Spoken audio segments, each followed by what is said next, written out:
Welcome everybody to our first New Technologies and Data conference. I'm Isabel Flückiger and I'm the director of the New Technologies and Data program here at the Geneva Association.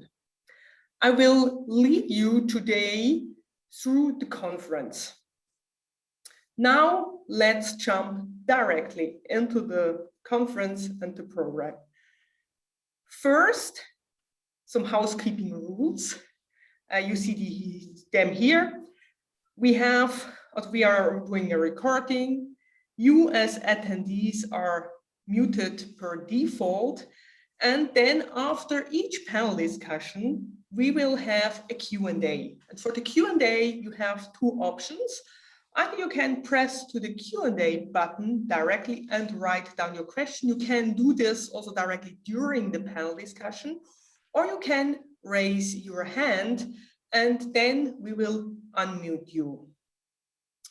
So if you're then unmuted, please also state first your name and your organization, and also ensure that the microphone of your device is unmuted. The unmuting here for the conference will be done by the technical team. So if we look at the agenda, we see that we have really a very interesting program. The first part will be dedicated to life and health, and then the second one, after a short break, to P&C insurance. But now let's start with welcome remarks with Chad Aries. He is the managing director of the Geneva Association, and he will give now his welcome remarks. Thank you, Chad. Thank you, Isabel. Welcome to this inaugural New Technologies and Data conference. First of all, I hope that you, your families, your colleagues are healthy and well in these difficult times. We are very grateful to Sun Life for co-organizing this conference with us, and in particular to Dean Connor, CEO of Sun Life and sponsor of our New Technologies and Data workstream. Thank you, Dean, for being with us. We at the Geneva Association are very excited about this event, which is the first one organized under our New Technologies and Data research program, which is in itself new. Indeed, until 2019, at the Geneva Association, we had a research program looking into digitalization. It was exploring how digital tools were transforming different sections of the value chain of insurance. For example, it was looking at how digitalization was transforming distribution for insurers, or how it was transforming policy and claim administration. But the acceleration of new technologies, from artificial intelligence to connected objects, and the explosion of data that insurers can access has led us to revisit the contents of this research program and to broaden it to what it is called now, New Technologies and Data. Internet of Things is the first topic we tackled under this new work stream, headed by Isabel Flückiger, whom you met a few minutes ago. Isabel, with Matteo Carbone, whom you will meet later today, authored our first report under the new research program, From Risk Transfer to Risk Prevention, How IoT is Reshaping Business Models in Insurance. This report was just released last week. It is probably still early days for Internet of Things, IoT, as we say, in insurance, but there is a lot already underway in this area.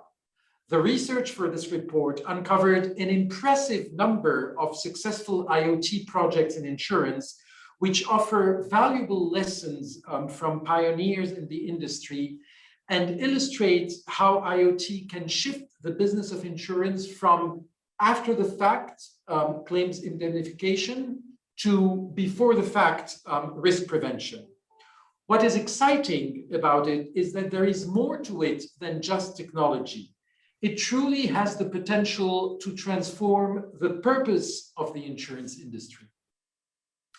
This is what we hope to illustrate today in this conference, taking examples from both the P&C and the life and health insurance sectors, in the retail and in the commercial arenas.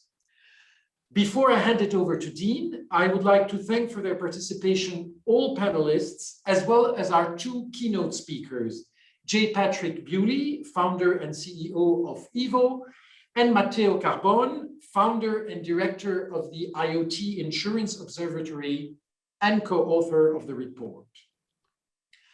I am now pleased to hand it over to Dean Connor, CEO of Sun Life, a valued Geneva Association member and sponsor of our New Technologies and Data workstream. Thank you, Dean, for being with us. The floor is yours. Thanks, Jad, and good morning, good afternoon, good evening, everybody. It's a great pleasure to join you here today for the Geneva Association's inaugural New Technologies and Data Conference. We have an incredible lineup of speakers and panelists from the insurance and health tech industry focused on how technology and innovation are reshaping the future of our industry. To help frame today's exchange, I would observe that we are at an inflection point, a golden moment, really, for the insurance industry. And why do I say that?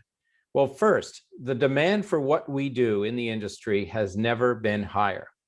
The pandemic has placed a heightened focus around the world on physical and mental health and on financial security.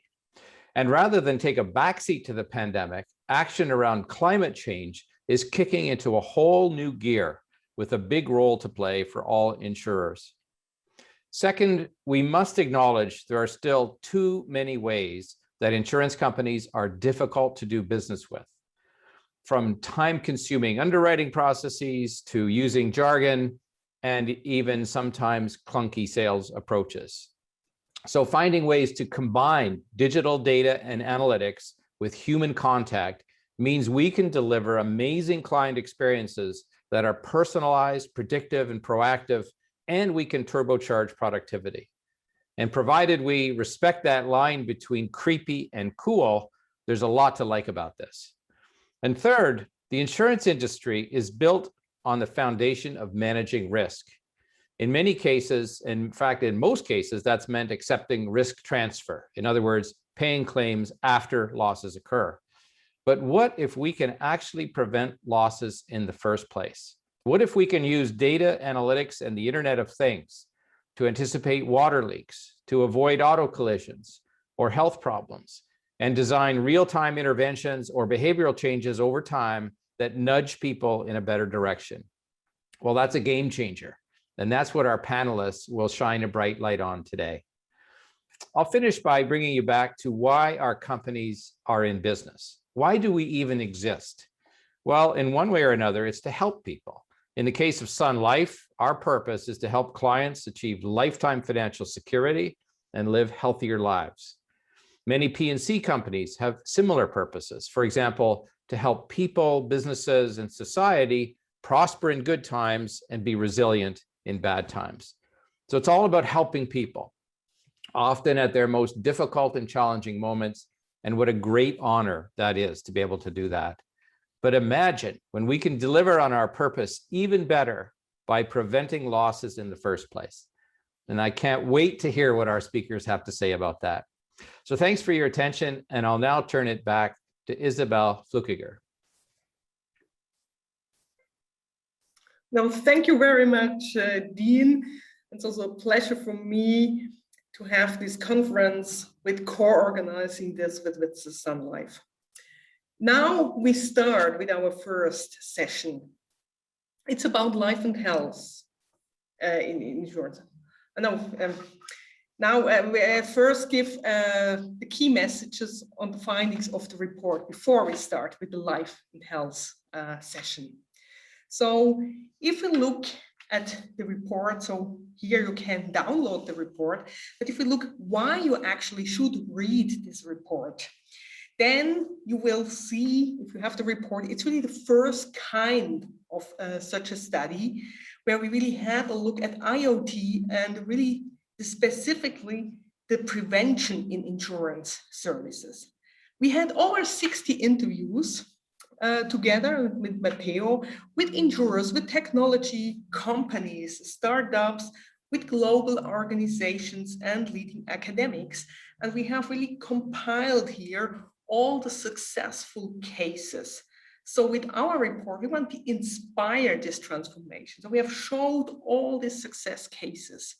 And what we also have seen during all these interviews is that IoT and prevention is a topic that can align the interest of the consumers, the insurers, and the society for the benefit of all the stakeholders. We then go to the next slide and look at what is IoT in insurance. Then we see that it has, on one side, it can improve risk assessment, but it has the potential to predict and prevent risks. If we think about prevention or prediction of risks, we typically think about less risks, so less premium. We have less, more the monetary aspects where we are thinking about. But there is much more behind that. If we look at this consumer, consumers, they really can have a healthier and a safer life. You have less consequential efforts and losses with all such risks. If you look from the insurance perspective, for them, it's really the big chance, not just have more this negative association of we must have an insurance, but you have really the engagement, the interaction with the consumer. So it's actually a positive association of insurance because you are getting much more, not just the payment if you have a loss. And finally, it is benefiting the society as a whole. We will see from examples, you have safer roads, you have healthier people, you have safer workplaces. So the whole society benefits for that, and it gives really a better life for all. We also had seen that it supports the implementation of the UN Sustainable Development Goals. For example, if you have number 9, it's with building resilient infrastructure. It's really one topic in the whole corporate insurance business world. Or with number 11, to make cities and human settlements inclusive, so smart cities. There is really a huge support of that. Or number 3, really to ensure healthy lives and promote well-being. Go to the next slide. So how can this now done? There are 2 approaches. One is a direct approach where you have really real-time risk mitigation. And then you have an indirect approach where you are pushing people to a change in the behavior to a really a less risky behavior. Here in the first part, you have either automated actions with IoT, or you can also trigger a warning. And typically you have this in the risk dissuasion, for example, a missed safety task. If a maintenance is not done or a diabetic patient has left the insulin at home. If you have a risky situation and something happened in that moment, for example, a cold storage door that is left open, so you get a warning. Or if an event has already happened, but now you are mitigating as best possible the consequences. Dean already mentioned the water leakage, detection of that. So really to detect that very, very fast. We go to the next slide and look what are the maturities across the business lines. And we see that commercial lines are the most mature ones. And this is really driven by the loss control culture they are supporting their engineering teams really on site. Then in personal auto, you have already a few insurers globally that have integrated real-time warnings in their telematics programs. You have really a live feedback in a risky situation and you can act on that. Then in P&C insurance, there are a few cases, successful cases, They're still looking there for really successful cases. But what we see typically there is that you are combining that with all the services and you see in the wheel. So that you have, for example, for a smart home, you have the camera where you can look at, and then you combine it with all the services, for example, a smart door knob, so that you see that a door is open, or then also a water leakage sensor. Last, on least mature, really in real-time risk mitigation is life and health. This has mainly to do with, you have the public health system where costs are covered there. And so really real-time alerts in a situation for health is not so much developed so far. Also, you are entering a new area like in the whole medical field, and you need also new expert knowledge. This is then contrary if we go to the indirect approach on the next slide, where we will see that life and health is most mature there. So what is the indirect approach, or how you are promoting less risky behavior? So from all the cases we have seen, we could distill this three-pillar concept or approach. First, you have to create awareness of the current risk level. So for example, if for example, I would need more activities for have a healthier life, then you also must do proposals how to change that. For example, more walking, going to a gym, really doing something. But this alone is typically not enough. I would do this for a few days and then I would stop. So you have really to incentivize this changing behavior over and over and over again, so that I have really an incentivation to go back and do more activities. And for this, reward systems are set up to reinforce this positive behavior. And also it's key that these rewards can be reached if you're doing this with moderate activities. Also, this reward system, it's quite a complex thing. So you have the cultural aspects in it. It differs really from country to country, how rewards are perceived. You also have the frequency of these rewards determined. So you must have long-term rewards, maybe a premium reduction, but also short-term incentivation, so that you are really stay on the track and doing this. If we look now at the maturity across the business lines, we see life and health here is most mature. And we will have then, or see them in the panel, we have there really the successful companies really are working in that area, have highly personalized analysis and also the proposals for people really to do that and to reinvent that. Then personal auto telematics follows, where you have dashboards and showing you the behavior, but it also makes proposal how to change your driving style to be a less risky driver, and then of course also give rewards for that. The next slide, and also we had a look at this, is really what are the success factors behind it? What are really enablers for the companies that are successful with such services? And first of all, it's C-level commitment. So it really starts at the top, it supports, they not only know everything about the topic, but they have the discussions on and on with the departments and really force a certain environment. And of course, you need a strategy, a vision, how to go. You have to change the whole culture. You have to develop capabilities.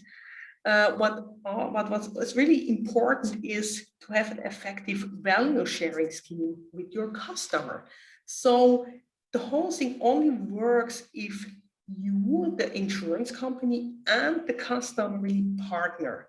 They have aligned interest, and then everything works. And finally, you need a new management of the financials. We have seen that now with IoT-driven prevention, it's much more complex.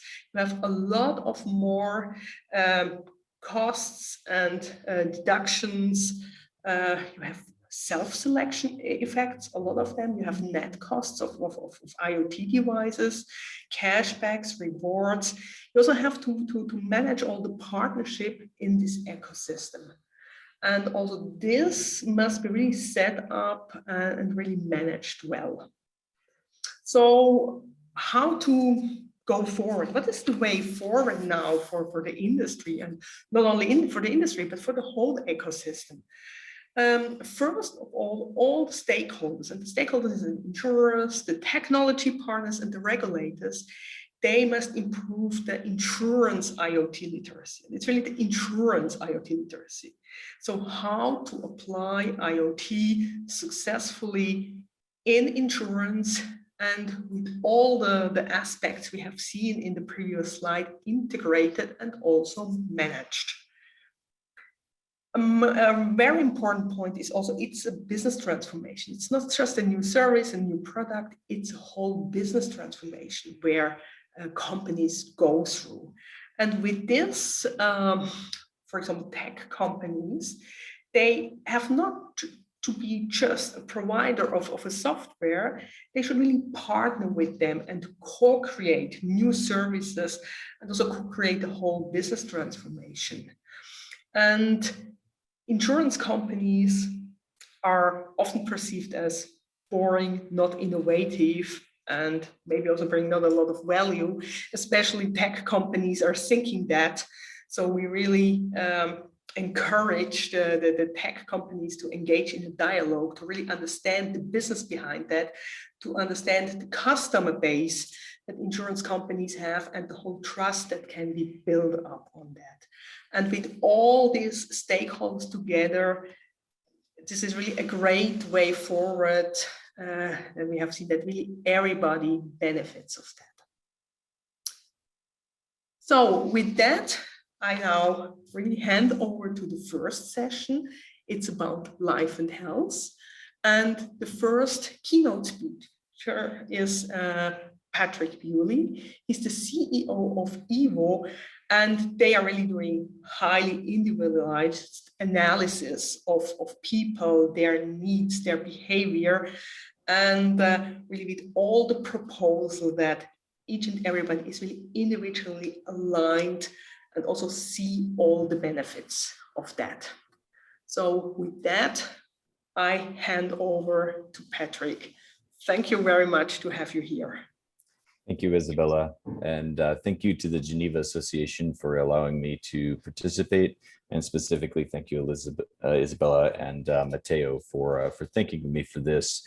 I'm going to take about 15 or 20 minutes here to talk to you about how life and health business models will change as a result of IoT.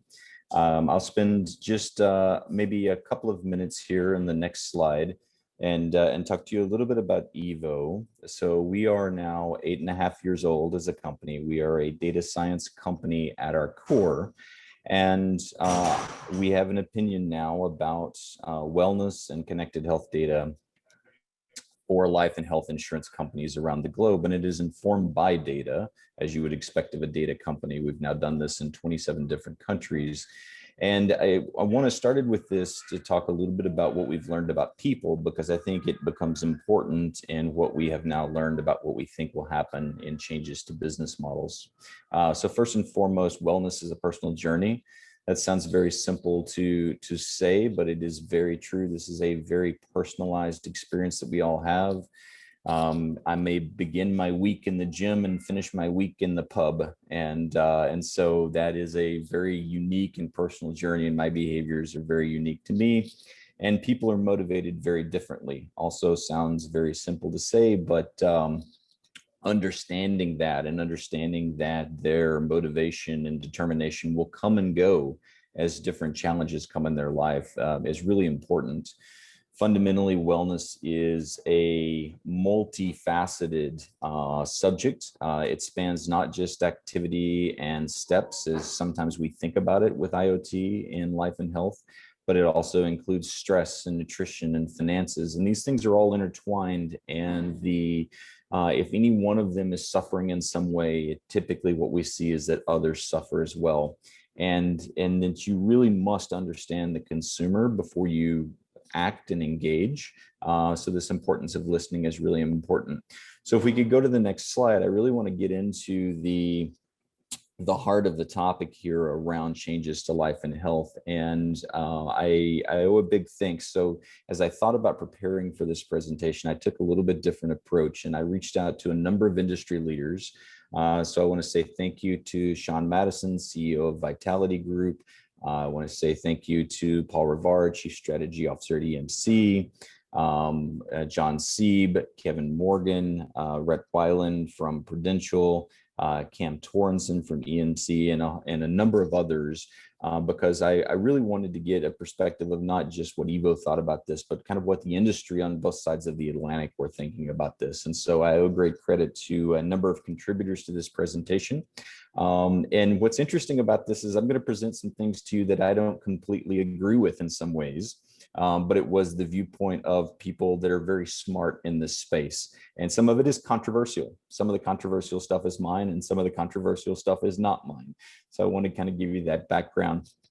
If we go to the next slide, the approach that I took here is that I accepted the conference topic as a truism, and I do believe that to be true, is that IoT will change life and health insurance business models in profound ways. And so what I did is I went and I asked each of these industry leaders 4 simple, seemingly questions. Why? Why would we do this? What is it? What would you describe as IoT? How would you go about doing this? How would you perceive it changes business models? What are the key things that you need to do? And the most important question, I think, on this list, and the most valuable question, is when? When will all of this happen? And so the slides that follow are going to represent the summary of those conversations across these 4 topics, and I'll do my best to represent those views. So with that, let's get into the why on the next slide. And I found this one to be very interesting. Next slide, please. I often use this slide and this topic, but in a little bit different way, about this notion of the windshield versus the rear view mirror, and forward looking versus backward looking, and how data and IoT enables you to be much more forward looking and predictive as opposed to backward looking. As I talk to leaders in the industry, and again, I apologize, some of this will be a little controversial, but one of the viewpoints that came through very strongly, and I thought this was a very succinct way of saying it, and there are a number of quotes that are represented in here, is that the nature of risk that you all insure is changing, and that these Victorian era products that you have that were largely centered around infectious diseases are beginning to maybe not be representative of the nature of risk that you're currently insuring. And so if you go to the next slide, risks today, whether it be life and health, and I think you'll hear some of this carry forward in auto as well, is the risks that you now insure are encapsulated in behaviors. They're encapsulated in the decisions that your individual policyholders make every day about their activity, about how they think about and manage their mindfulness and stress, about their nutrition, about how they manage the finances. These things now represent a lens into the risk that you're insuring into the future, and you have very few inspection points into those today. IoT can help you gain data and an inspection window into these types of things. So if we go to the next slide, again, even in something like an infectious disease that we've all lived through here for the last more than a year now, when you look at the outcomes for younger populations of COVID-19, those were largely impacted by behavioral choices that they made leading up to an infection. And what I mean by that is that for individuals that were making good decisions about staying active and staying healthy and eating well and managing stress, had better outcomes than those that had maybe some extra weight that they were carrying, maybe hadn't been to the gym as much. Now I realize that there are subtle nuances to this, and I'm not diminishing those by any means, but there are quite a few associations with the risks and the choices and behaviors that people made leading up to that point that affected those outcomes. And so if you go to the next slide, this data, if you think about the way that medicine used to work, you got your blood pressure checked maybe every 3 or 4 months, maybe once a year when you went for your physical. Maybe you had blood work once or twice a year. Even your primary care physician had limited windows of opportunity to take a snapshot of your health. And it was just that, it was a snapshot. It was not a holistic picture. And so all of these new types of data offer a much more nuanced ability to personalize medicine. And consumers, as we know from online shopping, from Amazon, from other types of e-commerce experiences, they begin to expect that personalization as table stakes. And so what that leads us to on the next slide is that your prospective customers, especially as you look to younger generations, have now needs and expectations that have outgrown you and outgrown your traditional products and traditional business models. And that's a problem. And those are some of the key things that I heard when I talked to folks about why this is happening and why this needs to evolve life and health business models. So if we go to the next slide, now we kind of get into the what. And this was a fascinating discussion because if you look at the way that the topic is defined here, we're talking about IoT will change life and health business models. What I heard consistently is that JP, this is bigger than just IoT. This is bigger than just smartwatches. The majority of our policyholders have smartphones. We need to learn how to do as much data collection and analysis with permission and with consent and with privacy assurance off of smartphones that we can, because maybe only 1/5 of the population have a companion smartwatch to go along with it. But just the IoT alone is only one part of a larger ecosystem here. And that larger ecosystem encompasses cloud, it encompasses advanced analytics, it encompasses artificial intelligence. And then people threw a couple of curveballs at me. They said, JP, it also encompasses socioeconomic data, it encompasses social determinants of health, as well as genetics. And I had always viewed genetics up to this point kind of as a bit of a third rail, because I felt like it was things that people couldn't control, but behaviors were things that they had power and choice over.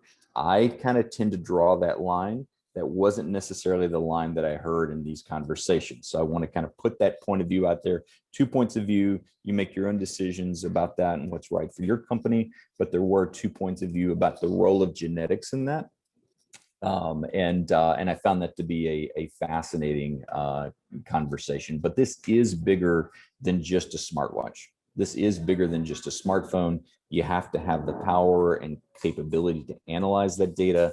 And there are additional data sets that come into this to make a more complete picture. If you go to the next slide.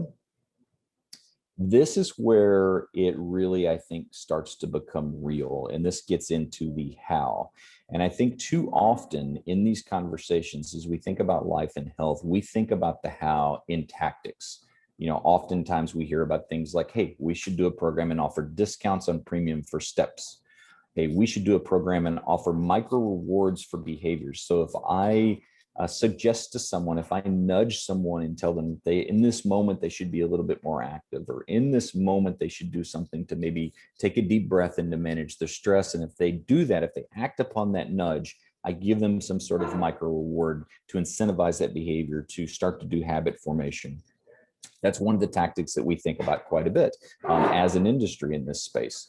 I think ultimately we all like this notion of being able to get to some sort of dynamic repricing based on behaviors. And so that over time you kind of pay as you live. I know we talk about pay as you drive in many cases, but getting into a pay as you live.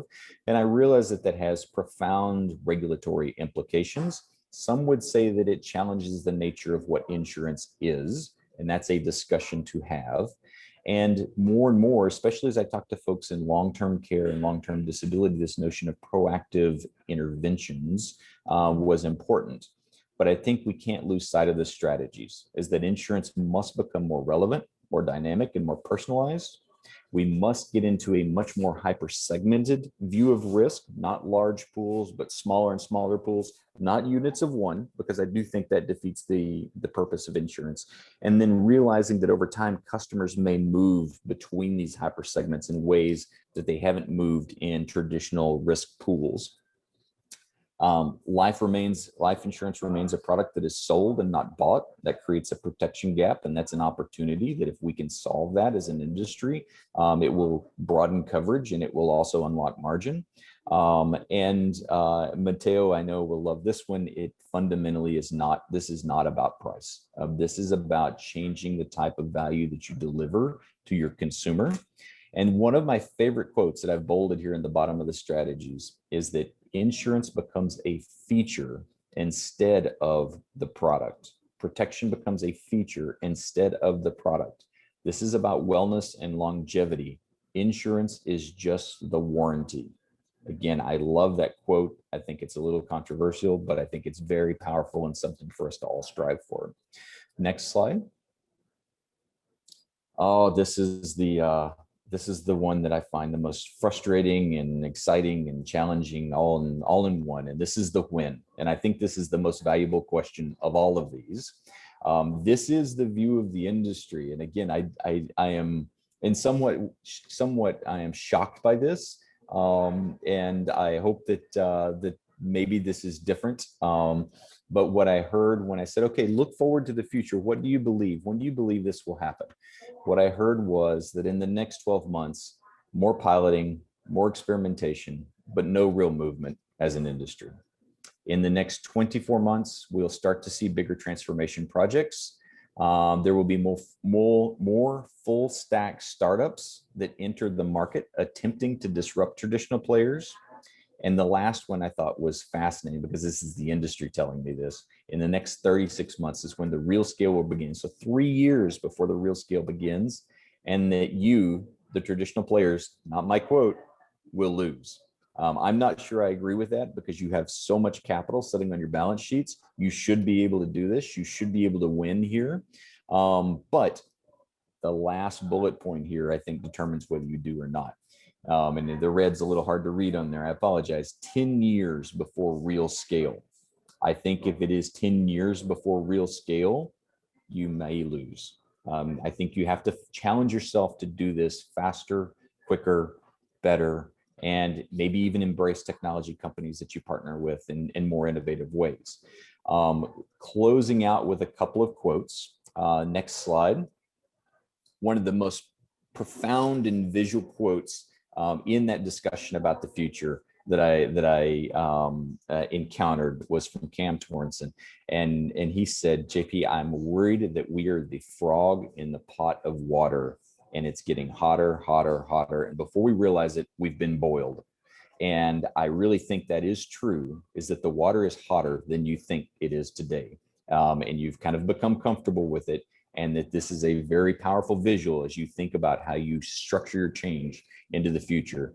And then in the last slide here, the challengers are already here and they're not who you expected them to be. And I think that is a very, very powerful quote and visual to begin the panel discussion on.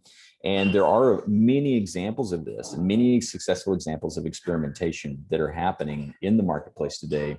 And as I hand over to Veronique, I know that within her company, there are a few specific examples where they are aggressively taking this on. And I'll invite her to talk about that as she begins to kick off the panel and introduce herself. Thank you very much for the time.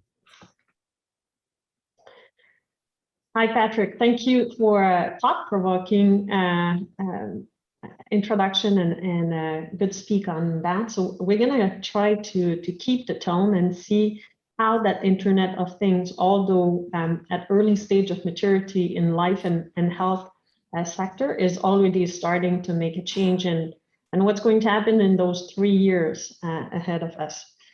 So I'm joined today on the panel by Patrick, obviously, Simon Guest from January Vitality is the CEO there. Amanda Oskin, Global Head of Life and Health Solution at Swiss Re. And Jane Wang, CEO and co-founder of Optimity. So we have people very deeply involved in that area of Internet of Things and are trying to make things mature a little faster. So I'd like to start with a question, a broad question. So you've been in that industry for a number of years now and trying to make things happen. I'd love to start with, what do you see as the biggest difference that happened in the last few years where you can really see the momentum pick up? So I'll start maybe with Jane. You're the first one on my screen here. Yeah, sounds good. So maybe for context, we are a SaaS platform for life insurance companies to catalyze the customer engagement and experience that's designed for today's consumers. And we're combining a consumer-facing mobile rewards app with an AI-enabled engagement methodology in an extremely powerful way.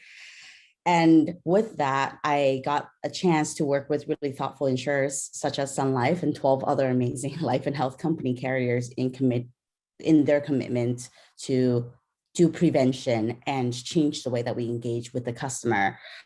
And the problem that we're solving for the insurance carriers is quite foundational.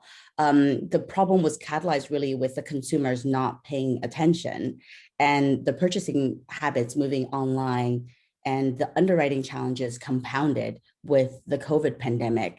It's more expensive than ever to acquire a customer. $1 out of every $3 being spent in America is really being spent by an insurance company, and life insurance is the hardest product to sell. And then the second point is that when you get the customer today, they may leave you tomorrow. With all the new insurtechs and the digital giants and Tesla and Ford getting into the game, the traditional carriers or in-force business are under attack. And then I think the third catalyst is the acquisition and retention. They're both big levers for profitability. The third lever for life and health companies is really the longevity and healthy living. But most life insurance companies are still in the Stone Ages. Most of them don't even have your email address, letting alone getting a pulse on your health status or habit to protect their profitability. So they really needed a way to engage with health conscious customers. And we are pulled into that by this consumer interest in healthy living, being, $4.5 trillion being spent on healthy living objectives by the consumers themselves. So it's a really interesting nexus of market dynamics, social trends, and overall industry pressure. Mm-hmm. Thanks, Jane. Simon, you want to add something here in terms of Jane has brought us more on the engagement requirement today to make the industry more dynamic and more connected with their client. Where do you see the evolution between the need to really bring the industry in a risk prevention way or the engagement? What's going to be the biggest catalyst? Yeah, thanks, Veronique. So hello, everybody. It's a pleasure to be here. So look, maybe I can bring it a little bit from an insurer's perspective, because I'm part of that, let's say, history of insurance companies operating in a very traditional way. That was my role for years, for a lot of time in AXA and for a lot of time in Generali, being responsible for life and health insurance business there. And fundamentally, the point is that if you go and look at all of the strategies that big insurance companies have, I have a very European perspective, but that those big insurance companies have around what are we going to do about life and health insurance, it's the same. We'd all like to sell more of it. We'd like to take the best customers from our competition, and the products are the same and the pricing approaches are the same. So what we thought a few years ago in terms of when we started to work on Vitality was actually we need to change this. We are not reaching new clients. We are not attracting the kind of customers who historically have seen no value in having life and health insurance. They don't perceive that it's actually an interesting product for them to A, purchase in the first place, or B, to retain for a period of time as a warranty that J. Patrick was talking about before.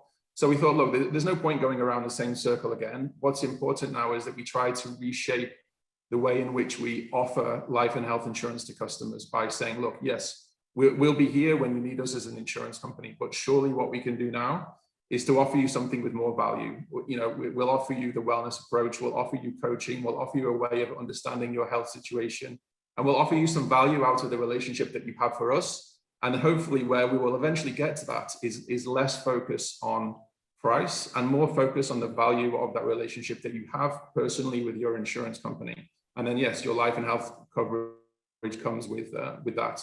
Because alternatively, the alternative wasn't worth considering, because then what happens is you just end up in a competition for the same client base that is buying this type of product anyway. You don't reach new customers and you don't create a sort of different approach in this model. So it was this environment combined with having the technology available finally and having that sort of wellness boom more readily in society that made us think, look, let's try something new. Let's not go along the same line. Let's try a different approach and see how it works. So how is it working for you, Simon? Yeah, what have you learned? Sure. Look, I could talk the whole panel session. I won't do it, but it's a challenge, I have to say, because you have we have our Generali Vitality business in 3 markets, 3 European markets. We'll be in 7 markets a year from now. So that's our 12-month timeline that was on the page before. So it's not by any means the default option yet, but we are there. We are in 3 of our biggest markets. We'll be in 7 of our biggest markets a year from now. We have, customers using the program, but the challenges are equally internal as they are external.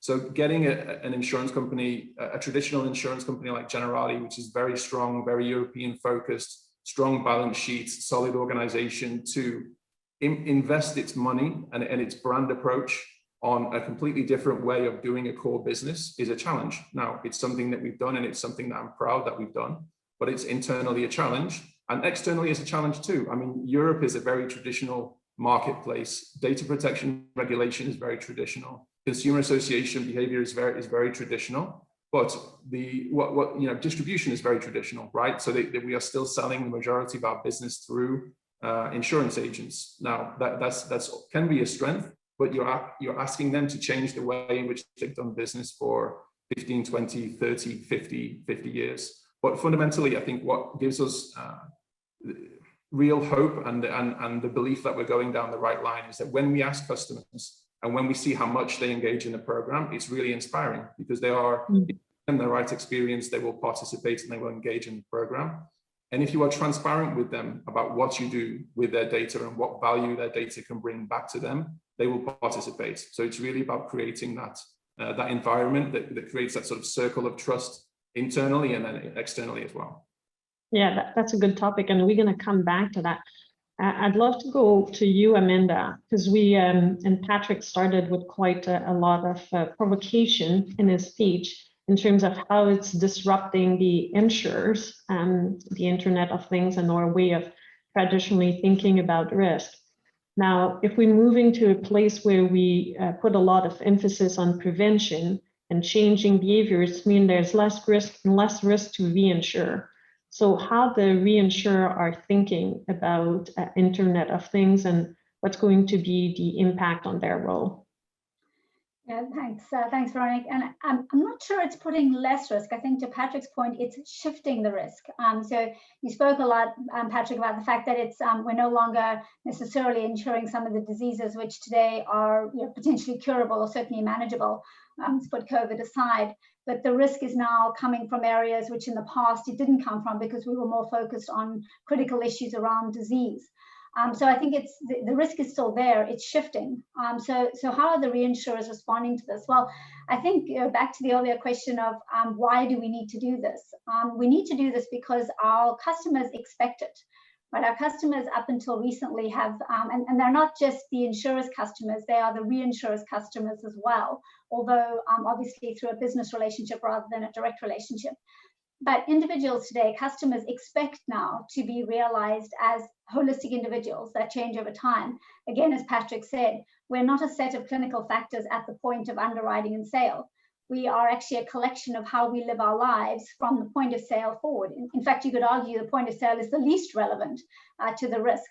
And so I think that's the point that we're recognizing today, is that the risk that we are taking on is not dependent on the data at the point of sale so much as how people live their lives from that point forward. And so how are we responding to this? What do we need to respond to it? Well, our business is assessing risk that we have taken the cover on.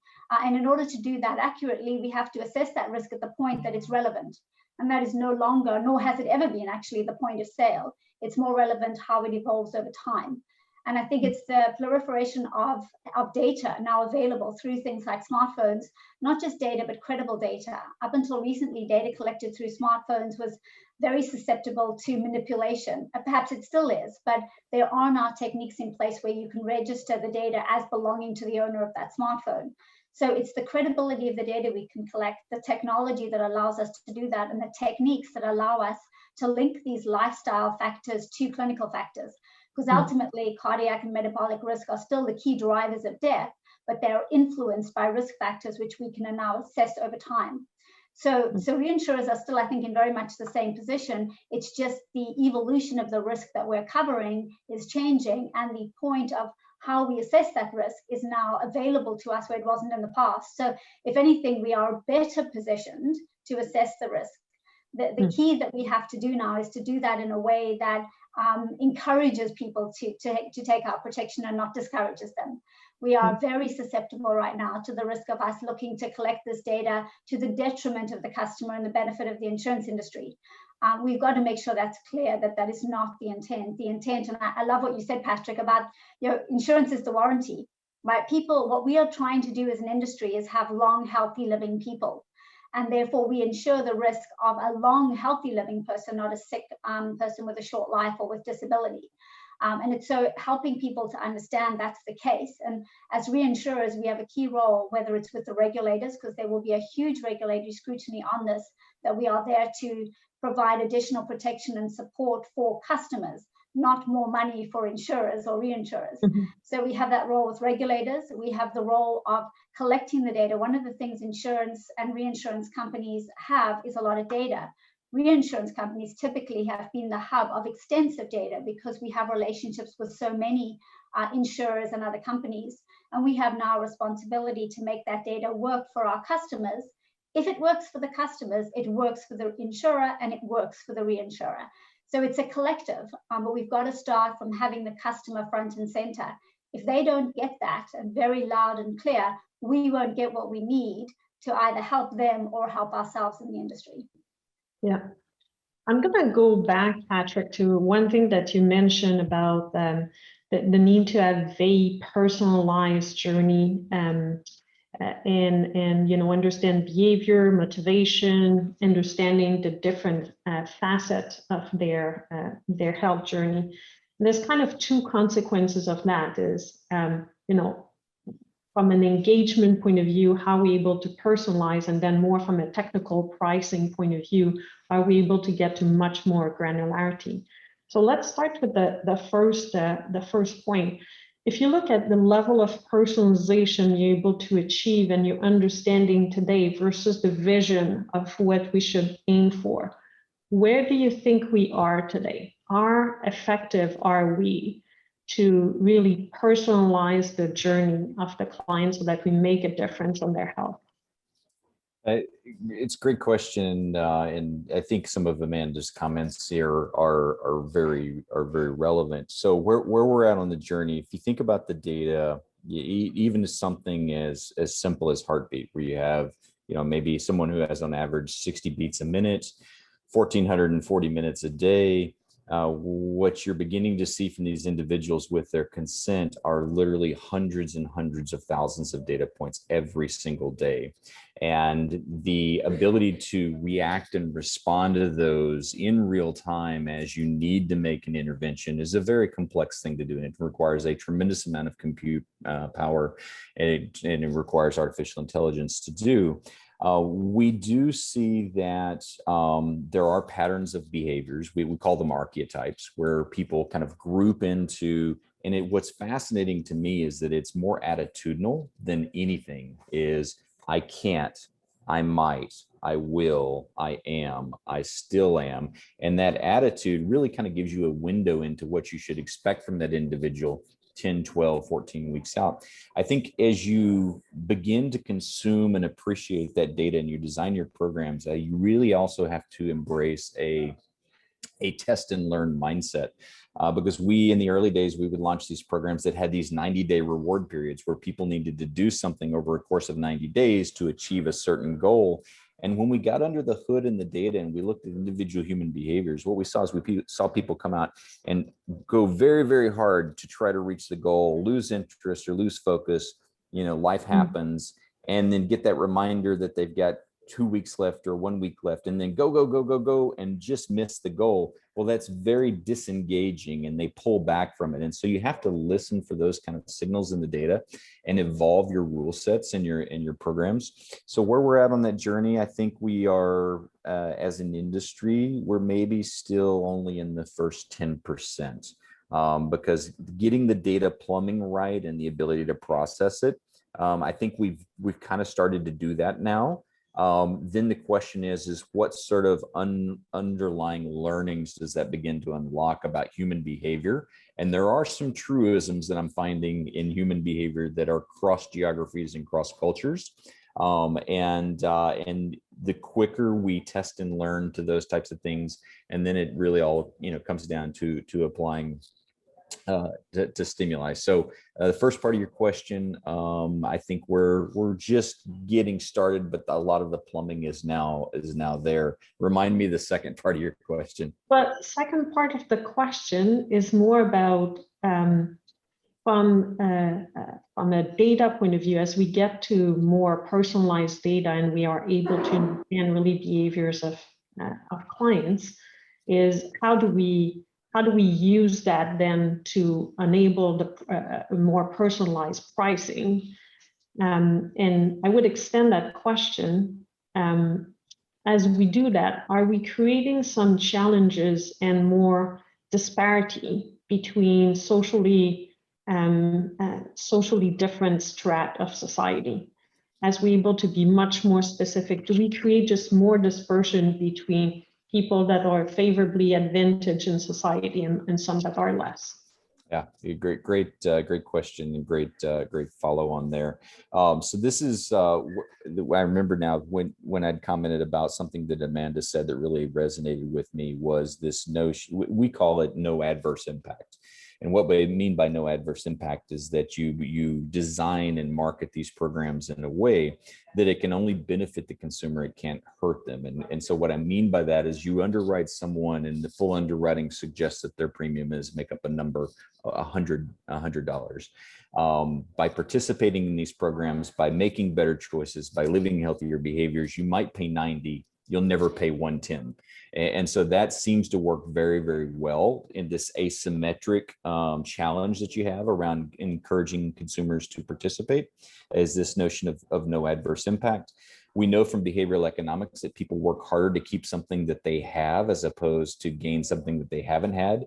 And so there's some suggestion in that you immediately give them the $90 premium, even your bases, and they have to work to keep that $10 discount as opposed to work to earn that $10 discount. The second part of your question then about kind of creating broader disparity in society and implicit bias and those types of things. So it's a great question. I don't know that I have a firm answer. We have started to think about some frameworks. We used to think about I can't, I might, I will, I am, and I still am in this attitudinal orientation. We're beginning to appreciate the fact that there is a different layer that comes onto that, where you have people that know to make better choices and will or can, people that know to make better choices but can't because of environment and circumstance, people that don't know to make better choices but would and have the capability of doing it, and people that don't know to make better choices and wouldn't do it even if you gave them the opportunity. And there may be some other subtle nuance to that. And so I think that becomes the most challenging thing, and I don't have a firm answer for it, is if you have someone in that category of I would like to, but environmentally I can't, I don't know exactly what you do about that, but that does exist. And it's something that we have to think through when we talk about our ability to process this type of data. Yeah. Jane, do you have something to add there? Yeah, for sure, because I can definitely help there. We just published our 2021 Consumer Insights Report that covers over 100,000 individuals in North America, and it highlights differences in regional physical activity, mental health, nutrition, and financial wellness between these folks and how the pandemic has impacted them. And I think one of our superpowers at Opportunity is really with engagement and our ability to pull not just wearable data, but first-party data that fills in the gap for our clients for acquisition persistency, cross-sell, upsell triggers, and also health directionality. So we're building this 360-degree life view for the consumer, which includes health status, lifestyle habits, financial situation, life stage, but family planning goals, investable income, and personalized aspirations. So it's in the same way that wearable data is kind of like telematics for the life and health industry. This is actually powerful the same way that Google's data for search data is powerful. It's powerful in the same way that Amazon has your buying data. We're gathering information from the consumer to personalize their experience. And we now have serviced over 2 million people, have over 2.2 trillion data points. And what we do is that we digest that down to 1.2 billion first-party data set that is directly actionable on our platform, because the users are expecting us to personalize their app experience to address their specific concern. So they give us somewhere between 800 to 1,000 data points per person per year. And there are many cultural, health regulation, regional differences, and it is best handled by AI as an engagement engine.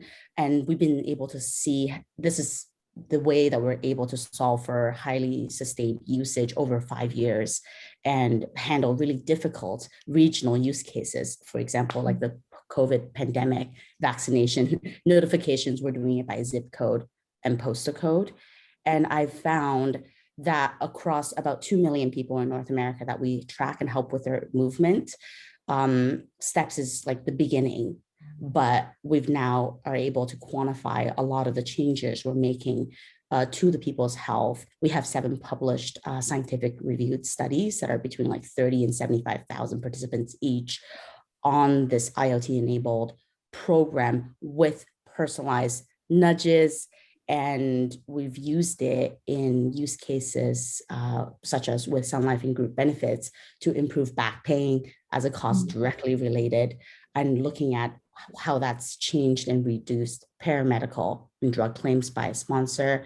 And we're also using it as part of an innovative tracking program with new life insurance products, such as one for diabetes. So I think there's so much action that is being taken by people that are very thoughtful towards personalizing the programs and really using engagement engines, not just a way to passively listen to what people are doing and judge them, but to nudge them and also look at their intention and to pull them in the way that they are expecting and have a conversation with them on a day-to-day basis. Yeah, so all of you talked about data, and yeah, go Amanda, you were going to add something? I wanted to jump in here because I think we've got a very pertinent point here, which I think is something we need to explore, and that is, what are we trying to achieve with this greater granularity? Are we trying to stratify the existing population of protected people more, which is something the US market has managed to do quite successfully, or are we trying to expand the protection gap? And I think what we need to look at here is that right now we are very much at risk of bias, because if we look at the population who already buys insurance, then we start to offer them these apps and these opportunities to track their health and to manage their health and to buy programs or to engage in programs that are connected to insurance to manage that health. We are potentially doing a very valuable thing for the existing population, but all we're doing is greater granularity and stratification of the existing insured population, which is not enough, right? What we have to do with this is we have to reach what we call the protection gap. And that is where we have the problem, and where we have these people who do not have and do have a bias where they are unable to either access or even afford And what I see the huge benefit of what we're doing today with this digital health is the ability to offer protection to those people who previously could not access it. Take, for example, as Jane was saying about the chronic disease people. A lot of those people are denied insurance, or they cannot afford the insurance they're offered because they have a chronic disease. Whether or not that's because of their lifestyle or genetics, many of these chronic diseases can be managed. Some of them can even be cured or managed to a point of standard life through protection programs. But in order to get people to a point where they can do that, we need to offer them, as Patrick was saying, we need to proactively offer them the discount that they can earn by accessing these programs. That then gives them a longer and healthier life. It gives them access to protection, which previously they could not afford. And by giving them the support that they need to engage in the program and manage their health, it keeps them both healthier, it keeps the insurance companies solvent, which is also important. Without a solvent industry, nobody has protection. And it expands the protection coverage to close the protection gap. So I think we have to be very careful. What we don't do here is access our standard and preferred lives and give them greater opportunities to become super preferred or extra super preferred, but rather tailor this program to access those people who do not yet have access to insurance or it's unaffordable. And by doing that, we are actually serving the greater good, and we are making sure that people are healthier and living longer and receiving the protection they need for their families. And that's going to require a lot of care in how we design these programs, because generally it's the healthier, more affluent lives that access them already. We've got to change our approach to the business. And that's a problem that we've been dealing with in the insurance industry for a long time. I see this as the golden opportunity to now right that wrong and to access those people, provide them with affordable and suitable cover. Yeah, that's a great point. And then and I think most of the experience up to now has been focused on health conscious people, and they are the one who are engaging more with the program up to now. But that's going completely at the other end of the spectrum, could bring a lot of value for the overall society. I'd like to have one last question before we turn to the public and take questions. At the basis of all of that innovation is the data that we can get from our clients, and so that's really the precious asset that we need to protect. Any golden rules that you came across that makes Internet of Things and the program, the wellness program around it, really build confidence into client rather than create fear? So what are those golden rules that helps you increase confidence with your client? I can probably start because we have a data for good stance. It's our brand promise. And we use 100% of our data to personalize the experience with the intent of achieving better quality of life and longevity for our users. And it's really fascinating. We made that stance about 4 years ago. And now with all the privacy regulations and the landscapes and everything that Apple is forcing, we're actually seeing the benefits of that, which I just love. It's nothing because everything we pull, right? We pull your heart rate or your specific vitals because you're using it in the app program to deliver something to you. Very different to a lot of those sentient big data pull, scary, creepy type of use cases. So that really builds trust. And you can see, 5 years in the running, we have about 47.1% monthly active usage. And that's a complete vote by, 2 million something members. And I love the point that Amanda made too, which is it's really more than just the protected, right? So for big cities like Toronto is our biggest city in Canada, and we're in the hands of 1 in 9 people in Toronto. And I think that's not just the super preferred, super healthy marathoners. That's the people sitting in your same office, in the same condo, in the same neighborhood. So I think once you make a stance about data for good or your brand promise, there is a sense of trust that people do, and you can tell by how they engage or what information they do give you. Thanks, Jane. Any other golden rule that you discovered other than taking a stance and explaining what your data is used for? Yeah, I think it's actually it's active as well, right? You've got to start with the support, not the insurance. It's like Patrick said originally, this has to be upfront about supporting people's well-being and longevity. It's almost, we talk about the pre-sale now, the engagement has to come, the support, the ability to manage and track their health and to provide the support for that has to precede any kind of insurance offer. You've got to put your trust in people for them to put the trust back. It's definitely earned. So I think it's one of those instances in the insurance industry where we're going to have to trust, we're going to have to put the offer out there and trust that the insurance will come. Otherwise, we are probably asking for too much before we give back. That's we've been doing that for too many years.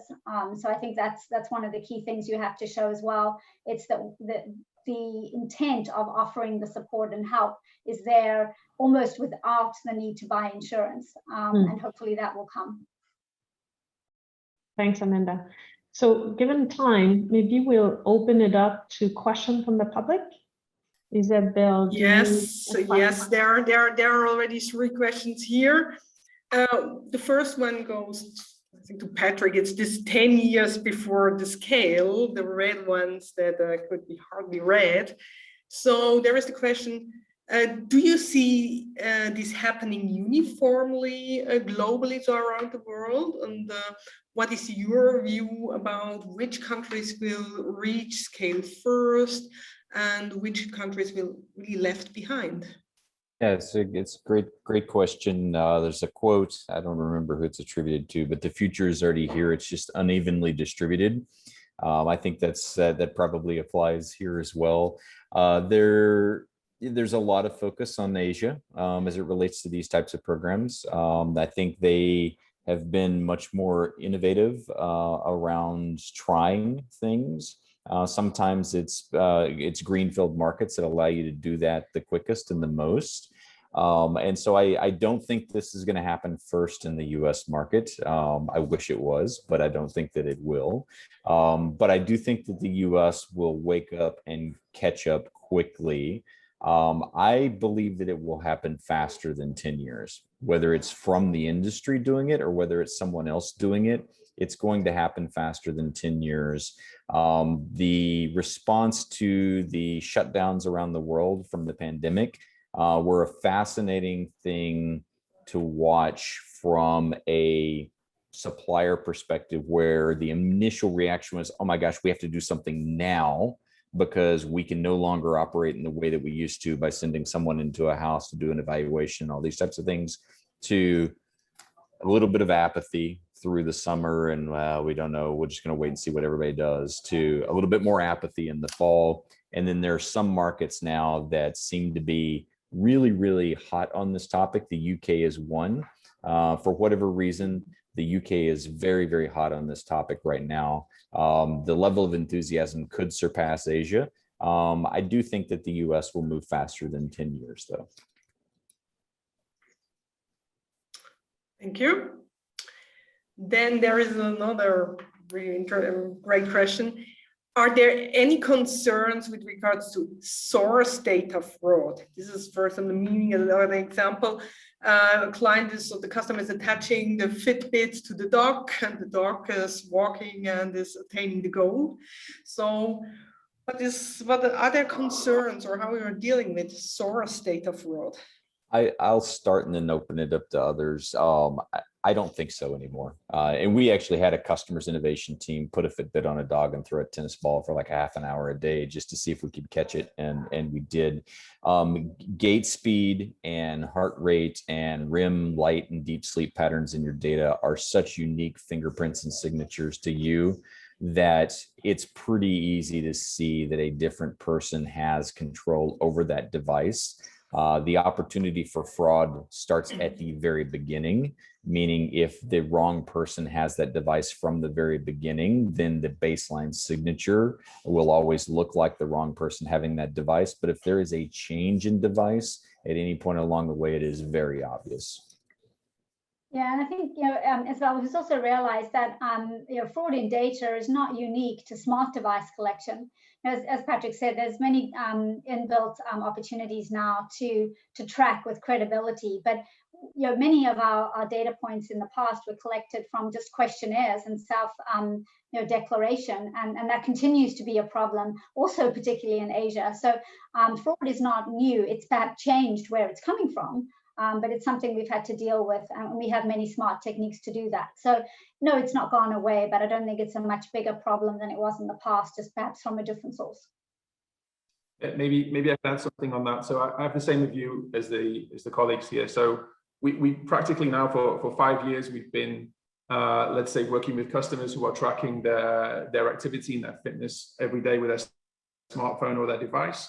And for sure, you can look back and find very, very small pockets where you think, okay, maybe there was a fraud there, et cetera, et cetera. But to be honest, we are in an environment where we are sort of learning every day about how to sort of engage with customers and to see how they want to participate and use their devices. And so we think the story is 99% positive. Yes, then we could probably look back over the last 5 years and find 1 or 2 examples where that's happened.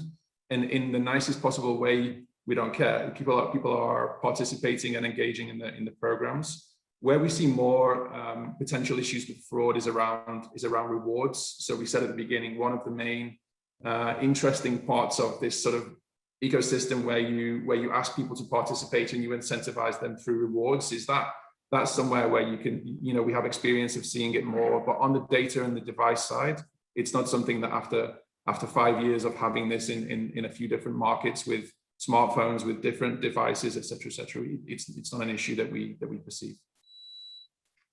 Yeah, I guess I'll add my point of view to that as well. I share the same view in terms of wearable data, and then I augmented with the first party data, which is what I was talking about, where we are engaging with the end consumer through questions and answers that test their knowledge about health and wellness topics. And I find, you can't fake that because they're literally telling you, one, their readiness to change to their home situations. We ask them really about what are you trying to achieve?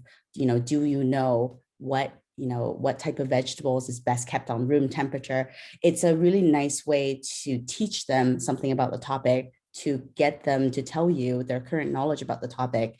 And there is no incentive as well for fraud because the real incentive here is learning and self-test. And I think that's why that set of data too contains so much gold in terms of triggers as well, because you really learn about people's motivations and they tell you, hey, I'm pregnant, I'm planning for my next child. So you're serving up the right content for them. So there's a lot of really nice pieces there for first party data that will augment and give context to the wearable information that you're pulling. Great. Good. So then there's a question about closing the protection gap. And if a person uses technology and is then transforming from an uninsurable to an insurable person, and there is some commitment that this technology has to be used. So what happens, or what is the solution if this technology becomes inaccessible for a person, or so that the client is also leaving actually then the long-term solution, so it becomes then uninsurable again. So can you elaborate a bit on that situation? I'll start there, but of course it goes again back to something Patrick said, which is you have to consider whether we're willing as an industry to start at the point of no return, if you will. So it's upside, not downside. The reality is insurance is about the law of large numbers. You have an average outcome, but some people are better than the average and some people are worse. And I think it's the same situation here. We go into the situation of offering people the ability to manage their health, you will have some people who will embrace that and continue to do it. You'll have some people who will be sporadic with that, and you'll have others who will commit to it and then drop off. That again is no different than what we have today. People seek insurance. They don't then think about their health necessarily proactively. So I think we have to allow for the fact that we are in the same situation as we were in the past with a slightly different population. Yes, when you've got a chronic disease population, you have a higher likelihood of something bad happening and then a claim ensuing after that. But that baseline is set at that level. So really where I'm going with this is it's very simple. We have to treat the same population the same way we would a standard life. It's just at a different level in the insured population. So now we've incorporated another layer of perhaps what we would in the insured population call a substandard or a loaded life. That average cost is still in the system. What we have is the ability to improve that by supporting people managing their chronic diseases. But we will, of course, have people who will engage in the program and drop off. And the pricing and the offering of products will have to allow for that. This is not a new concept to the insurance industry. It's having the knowledge and the data to set the baseline at the appropriate level for a population that is not standard or super preferred, but rather has an underlying condition. We have the data, we have the tools, and we also have the knowledge that you're always going to have the variation around the norm. So I don't see it as a different problem. It's just setting the baseline accurately from the new type of population that we are now insuring. Yeah. And I can also add a point to the way that a lot of programs are architected. So for example, Vitality, maybe Simon can talk to this as well. It comes with a product as an attachment. Optimity itself doesn't. It started as a group benefits product. That's how we got the first, tens and thousands of users. And then it rolled out to the individual life insurance as a solution that could accompany new products or be rolled out to in-force. And then now we've expanded into consumers. And for each user, their data is portable through. So even if you're not with the employer anymore, you can get access to our free consumer version, which we still help you with your chronic diseases. And the user can port their data throughout, and they may flow in and out, being a policyholder of one carrier to another. But what's really interesting here is that you're no longer serving just the healthy policyholders that already qualified for a specific type of product. You're actually able to dip into the broader population pool. And I think that's actually a conscious choice that we made in terms of program design to start with consumer first. And that's where 1.4 million out of the 2 million people that we service is actually direct consumers or through a group benefits plan. And then the rest of them are through individual life insurance. So being an all-in-one solution that a user can port everywhere, but different use cases and creating win-win-win all across. Good. Happy to, sorry, Isabel. No, would go on. Okay, just to complement. So Jane, I like your point, and I think what we're doing in Europe with Vitality is trying to test all of these different parts. So we have it with the life insurance and health insurance products. We have it as a group benefits program, and we have it as a standalone offer. We're also trying to integrate in, especially in the individual part, this notion of a discount up front, and then you earn that you earn the right to retain or even increase that discount when you are, let's say, improving your health versus your own starting point. I think that's important. We're not comparing you to Usain Bolt or, I don't know, Serena Williams or whoever it might be. We're saying, look, if Simon Guest's health situation is X, if he can do X plus 1%, that's the right journey for him to go on. And of course, you need the technology on an ongoing basis to keep working on that for 10, 15, 20 years potentially. And as an insurer, we don't want to lose that connection. So I think the challenge actually from a technology point of view is to make sure that as an insurer, we are evolving to the way that people are going to be using technology, the new types of technology they will be using to monitor their health, monitor their fitness, and not still be stuck in the, let's say, the smartwatch era when our customers have moved on to something else. And again, we don't find ourselves 5 years behind. So I think from our point of view, that would be equally the biggest challenge, to make sure that we evolve these programs so that they exist where customers are using technology in their day-to-day life, and they're not doing something separate or different for their insurance company. I think this is the challenge of the future for us. Yeah, and I think we can illustrate that really beautifully through a woman's journey. I had a baby last year, so my need for life insurance is drastically different as well. I bought a new house, so my original need was perhaps through my group benefits. It's really around, you know, back pain management, or maybe weight loss, or maybe my interest in, you know, vegan food. And then now it's really moved on into protection. So following me along my life journey, and then as I've changed and maybe we're planning for a second child, being able to foresee that, to give the right offer at the right time with the right amount of protection, that is nirvana. And what's really amazing about nirvana is that it's kind of here today. So we're doing bits and pieces of that already today. And I'm super excited about the work that we're doing in terms of diabetes, because I see thousands of diabetics like on the platform already, and they're really engaged because of their own personal reasons. So I really think that's an exciting part to start expanding the protection cap. Great. Given time, I think we're going to wrap it up. I'm going to say thank you to all of our panelists. So Patrick, Amanda, Jane, Simon, for a very interesting discussion. And what I'm taking away is that we're only 10% of the way there on our journey, but already a lot of promises. Many different use cases, from being able to engage further our client to being able to make a difference from some group that we were not able to touch as much, and really rethink what's the role of insurance and the insurance industry in the life of our client. So thank you very much. I'm going to turn it to Isabel for the transition. Thank you very much to you, Veronique, and to all the panelists. It was really a very interesting discussion. There are still 3 question opens. I will collect them and also send that to you, to the panelists. And then we can also share that together with the recording to the participants. Now, I would say we do a 2 minutes break, and then we will continue with the P&C part. Welcome back to the second part, and we're looking at P&C insurance. And I'm very honored now to have my co-author of the report, Matteo Carbone. He is the founder and director of the IoT Insurance Observatory, here for the keynote speak, because he has always very interesting things to tell you. And then also to have him as the moderator for the panel.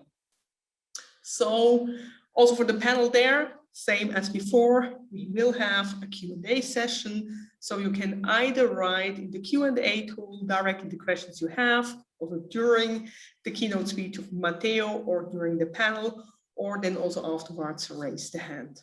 So let's start, and the stage is yours, Matteo. Thanks, Isabel. And I would like to introduce the topic of this second part of our conference, discussing how IoT is reshaping the way property and casualty is insured. This is a topic that I covered through the activity of the IoT Insurance Observatory for the past 5 years, and have been able to hear directly from insurers the results they achieved in using IoT data on different use cases along the insurance value chain. Within these use cases, there is also the prevention that is the topic we addressed in our paper that has been just published. And I will retouch some of the points that you briefly mentioned in order to show some concrete examples, some players that have already adopted the philosophy you represented, and they have this way improved the way they are insuring property and casualty risks. So we live in a world that is more and more connected. IoT has to be seen as a new way of thinking, because instead of relying on questionnaire, you can start to leverage sensors to sense the context. This new way of thinking is based on elaborating the information that are coming from this data and taking actions. So it's necessary a literacy about this way of thinking in any insurance business line, because the concrete opportunity is to rethink the way business is done. So risks are assessed, managed, and transferred. I would like to spend 30 seconds representing what I'm sure all our audience have heard about IoT at all. I have heard these sentences tens of times. I've heard smart people with experience saying exactly this. I remember well at one conference hearing an extremely respected and smart insurance executive saying that converting IoT data into actionable insights is something that insurers are not yet ready. Well, my presentation today would like to demonstrate that these are fake news. Even in the insurance sector, we are in the age of post-truth, because there are players that are doing exactly the opposite. I'm not saying that is the market average. I'm not saying that is simple, but there are players that are doing it. The level of maturity today is different along the different insurance business lines and in the different markets. However, we start to have some areas as personal auto telematics where it's clear the potential impact. It's clear the results that players have achieved.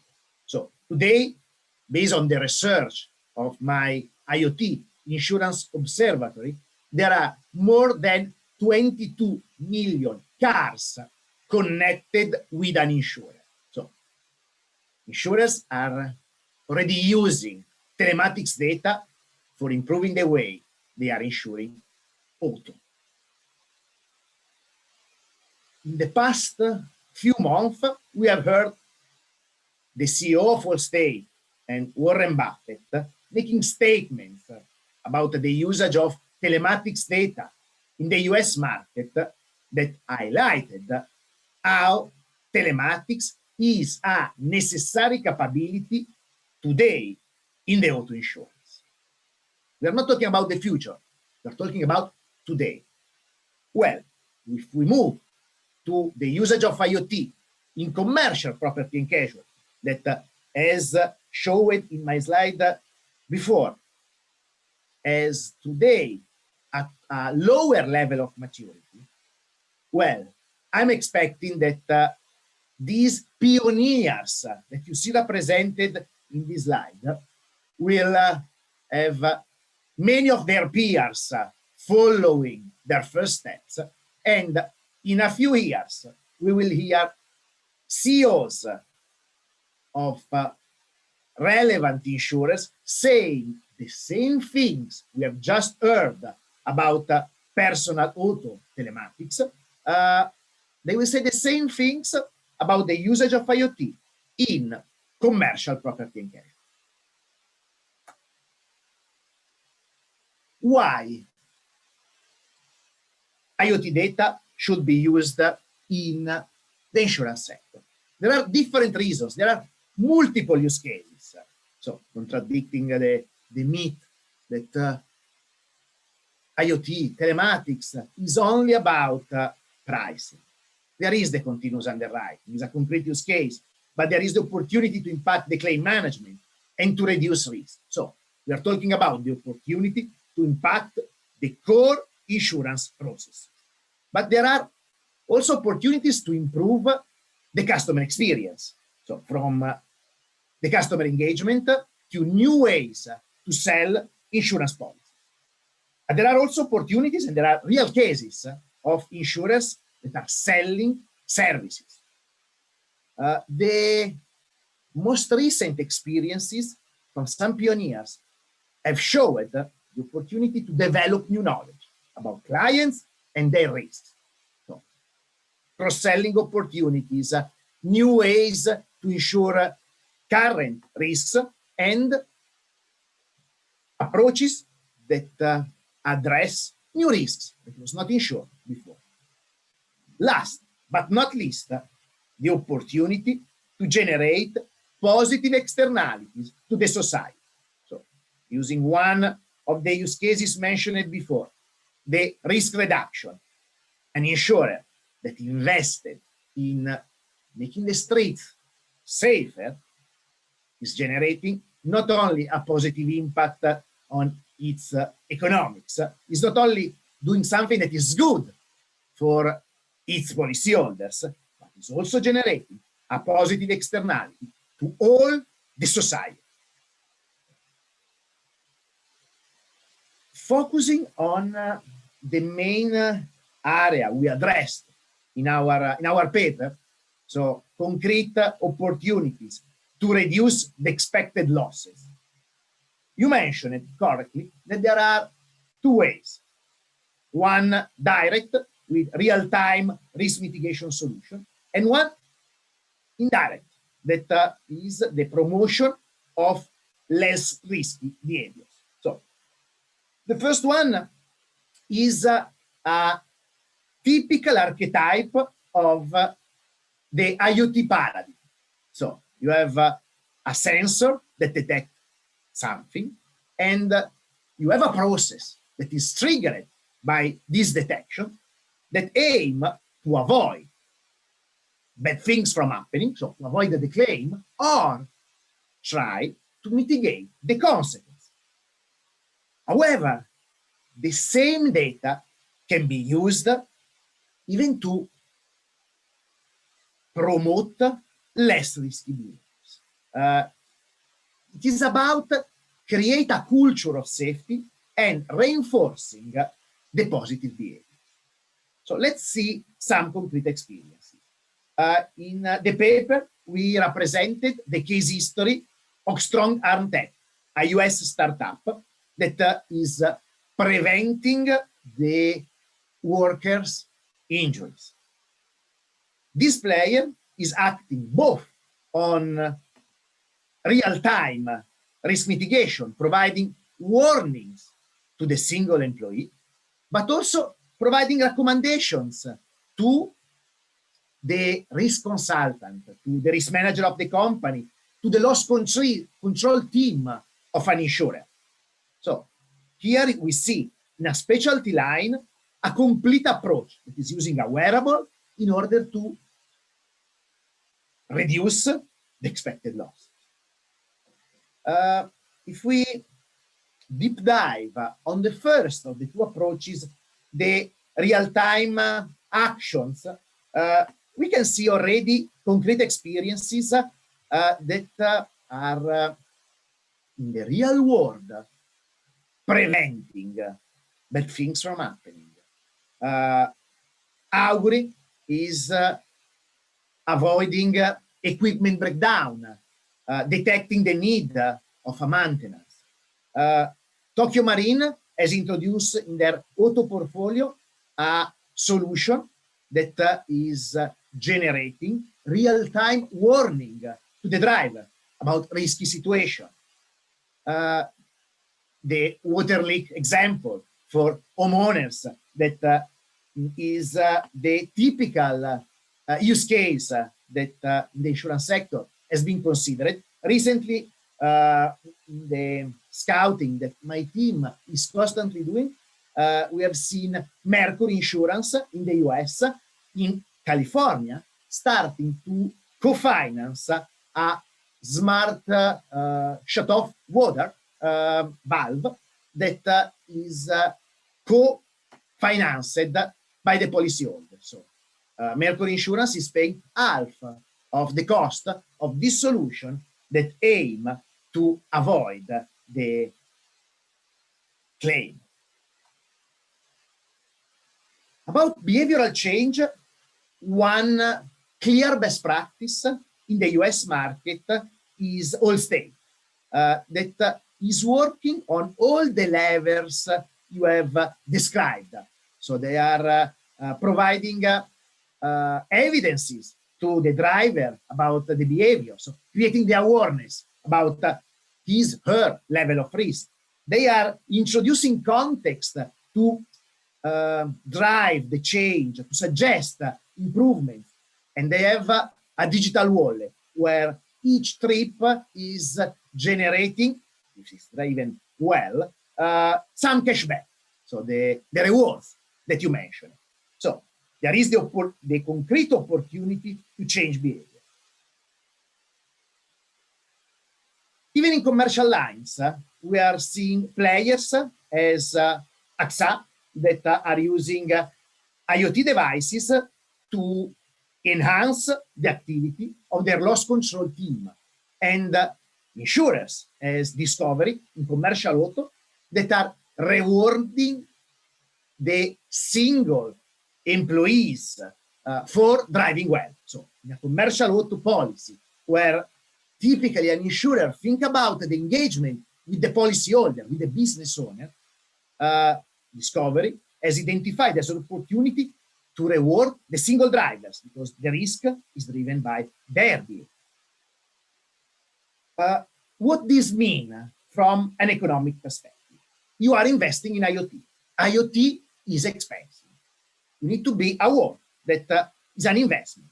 So you are increasing with the risk prevention, real-time risk prevention, or with the behavioral change, your loss adjustment expenses. So you are looking for a reduction in the expected losses that is bigger than the emerging cost, considering the amortization, obviously, the annual amortization of the fixed cost. It's not so easy to find business cases that are sustainable only with a risk mitigation use case.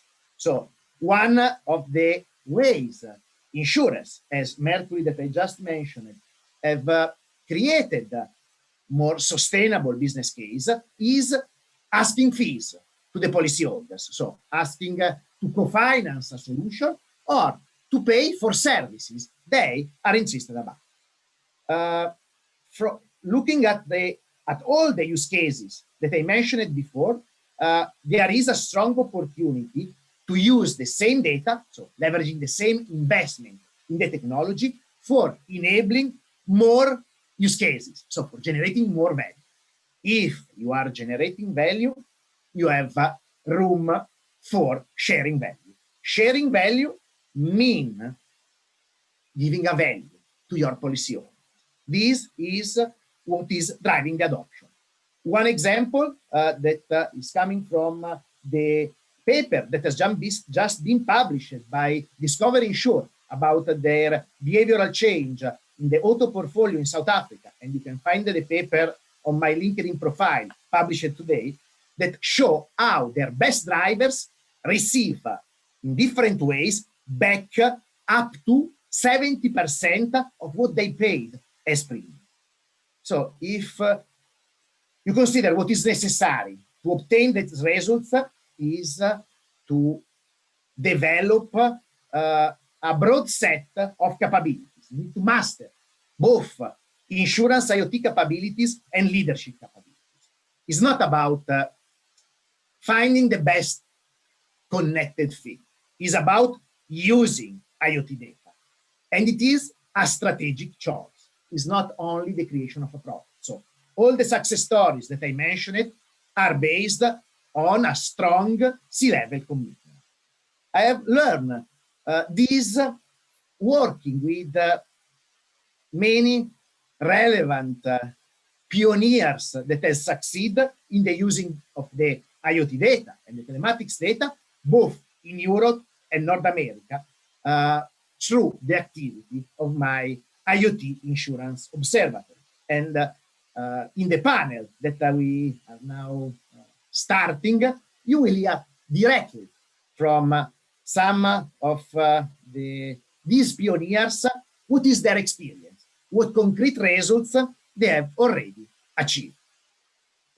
I hope that all these examples will motivate more insurers in seriously starting their IoT insurance journey. Thank you very much, Matteo. It's like always very interesting to hear your latest view on that. So now we move on to the panel, to the P&C panel. We have here in the panel, first of all, Matteo as the moderator.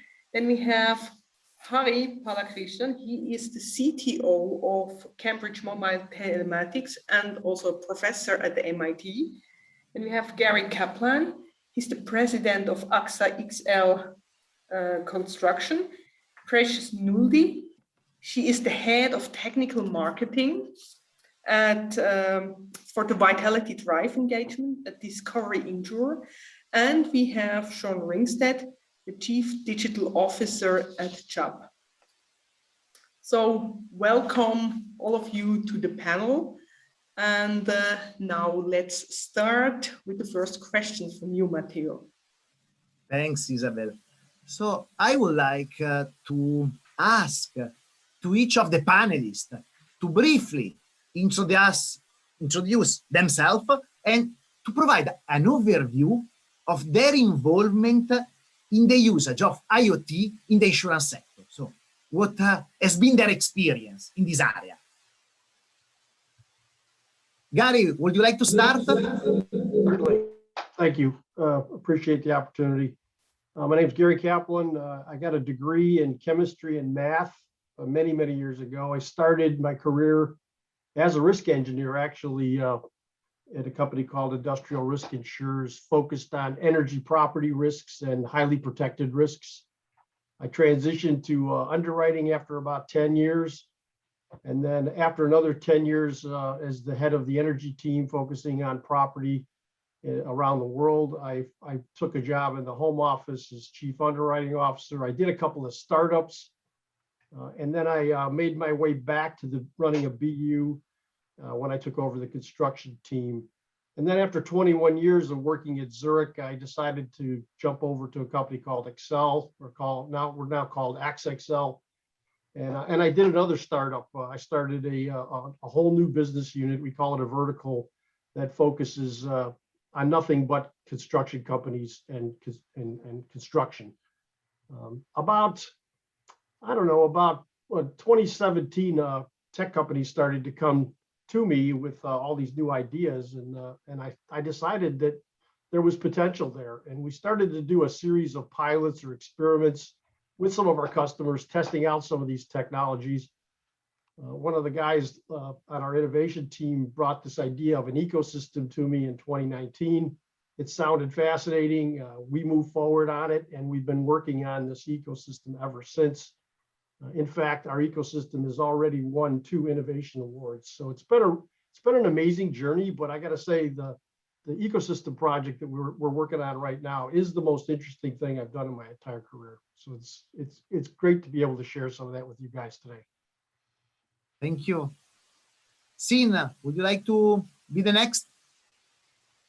Thank you, Matteo, and thank you, Geneva Association, for inviting me to participate on this panel. And congratulations to you, Isabel and Matteo, for your report. I thought it was excellent overview of IoT, and it's just a real pleasure to be here. I'm Sean Ringstead, Chief Digital Officer at Chubb. Chubb is the world's largest publicly traded property and casualty company. We operate in 54 countries and territories, and we're the largest commercial insurer in the US. And my role is to help lead the company's digital efforts aimed at taking the company into a digitally integrated organization.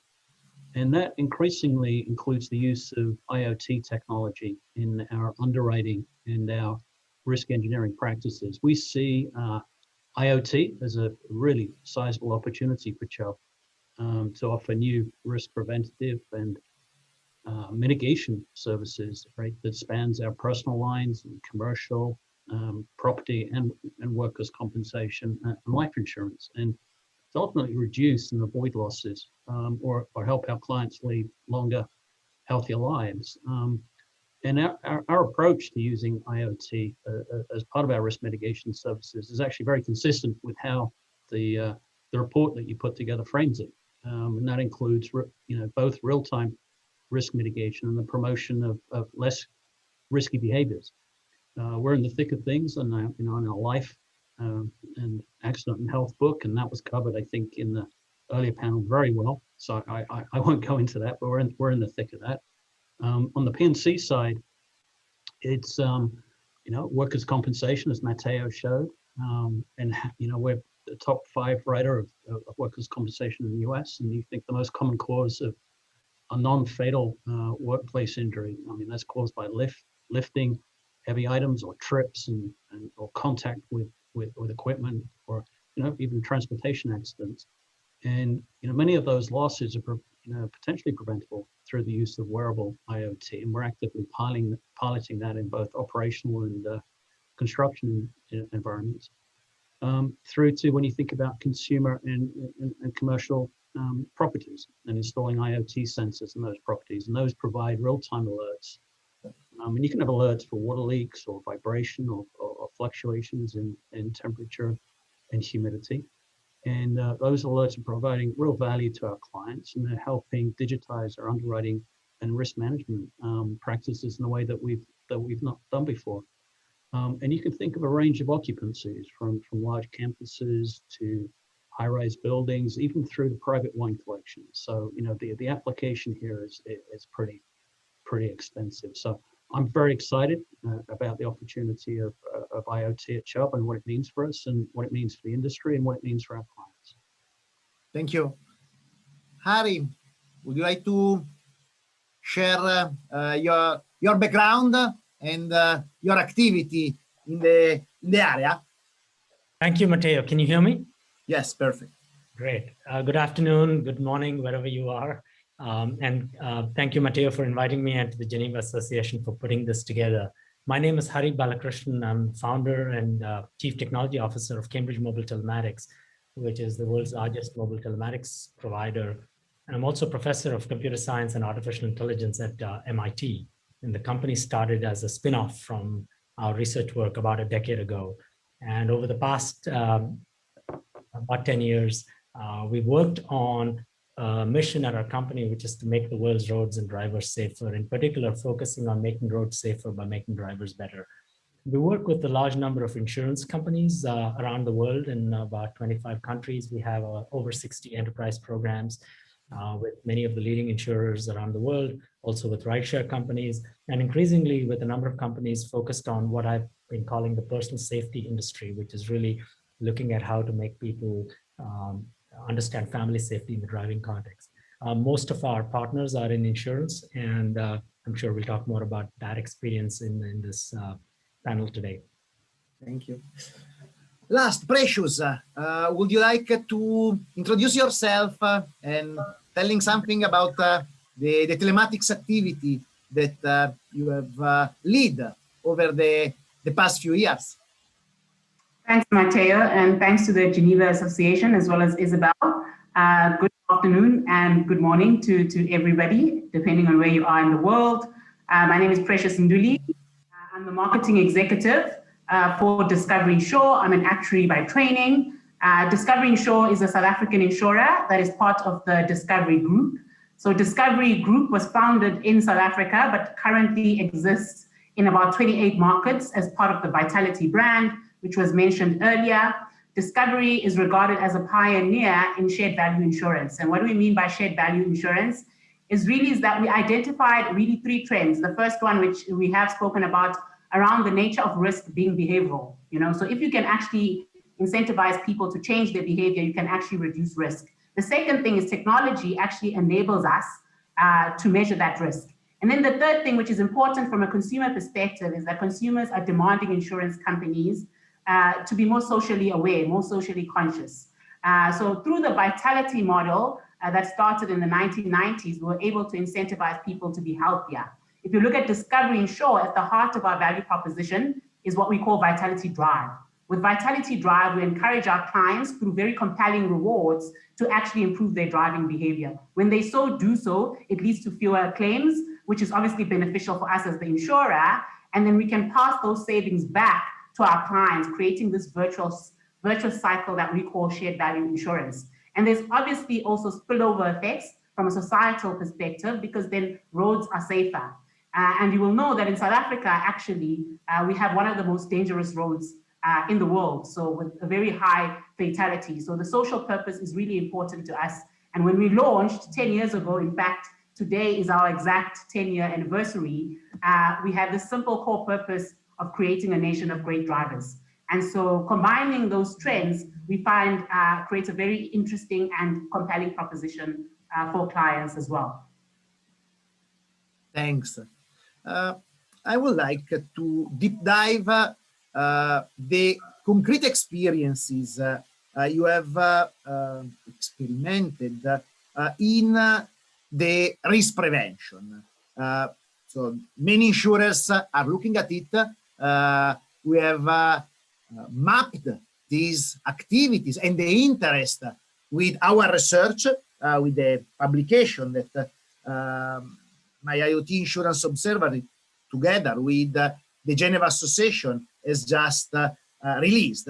And I would like to ask to each of you, what have been the concrete experiences in introducing real-time risk mitigation solution, or to promoting less risky behavior. That can be in commercial lines, engaging the loss control team, or rewarding both in commercial line, in personal line, the policyholders. And if you can, even share some of the results achieved. I would like to start with Sin, that you have already started to describe some of the activities your company is doing in this area. If you can tell us something more, and if you can share some results, would be amazing. Well, thank you, Matteo. I'll focus on property, commercial and personal, and they were focused on putting in water shutoff devices, so it'll stop the water flow in the pipe if there's a problem, to point of leak sensor devices, so it detects if there's water there. And water is a real issue for the insurance industry and for our clients. And I think it's sort of analogous to fire, if you will, right? I mean, most buildings have smoke alarms, they have fire extinguishers, sprinkler systems, right? They're very well equipped to fight fire, less so for water. And we found the sensors to be very valuable to our clients in terms of being able to mitigate losses. And in the last couple of years, we have an increasing number of proof points now that they provide real value to the client, that you're able to prevent a loss. And if you take a step back and you think about why that's important, the insurance model, and I thought it was a great discussion on the life panel today about the model. But if you go to property insurance, this idea of typically it's repair and replace, and I will, as an insurer, if you have a loss, I will give you some money under the policy to help repair your damage after water, which is fine up to a point. But if I'm a client and I have a water loss, that's a significant inconvenience, right? I have to move my workforce somewhere. I may have, from a consumer, I may have to go and stay in a hotel. I have to replace the carpet. I have to paint. I may have a problem with mold later, and a water loss is a significant inconvenience. So you're changing the proposition from repair and replace to predict and prevent, and stopping that water loss has real value. And whether it's on the consumer lines or the commercial lines, as a sort of growing testimony now from a client base, that there's real value to this, and that's helping us, retain clients. They value the touch points and the proposition that we can bring, and it's helping bring new clients. I think it's a new way for the industry and for Chubb going forward in terms of how we think about property insurance. Thank you. Gary, do you have some of the experiences you concretely realized in the construction sector to share, and maybe some results? Right. Well, just building off of what Sean was talking about on the water mitigation, we found a really good opportunity to bring that protection into the construction process and then leave that asset as the building is complete, so the owner gets the benefit as well. Water is becoming a really, really important, water usage is becoming more and more important. And I think this is a no-brainer for us to drive as an industry, is to maximize the utilization of water and prevent it from flowing when it's not supposed to flow. And we've done experiments with many of the IoT, because we insure 9 lines of business in construction. So we're trying to find solutions for each of those lines.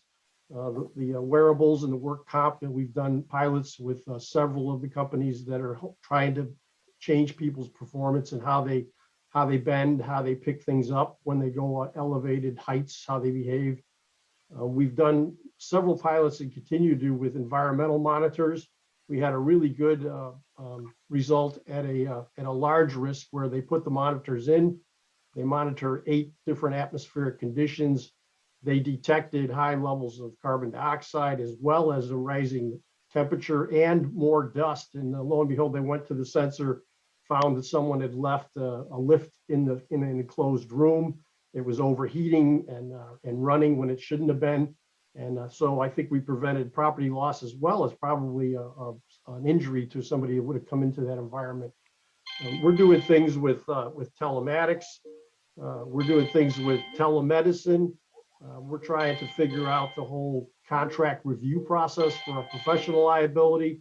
We're experimenting with earthquake damage monitoring, so we know whether a building actually has experienced damage when it's in an earthquake. We're looking at trying to improve quality of construction through a lot of imagery solutions. And we're also working on, in our risk engineering group called GAPS, they've come out with a new digital risk engineer, which is a device you put on a smart building, and it monitors the performance of that building over time, gives those risk engineers insights into what's going on in the building. And that to me is going to be the big shift here in how we think about risk engineering. We're going to move from being risk engineers and consultants to more risk analysts. And being able to look at that information and that data, it'll allow the risk engineers now to make smarter decisions about how they use their time and energy.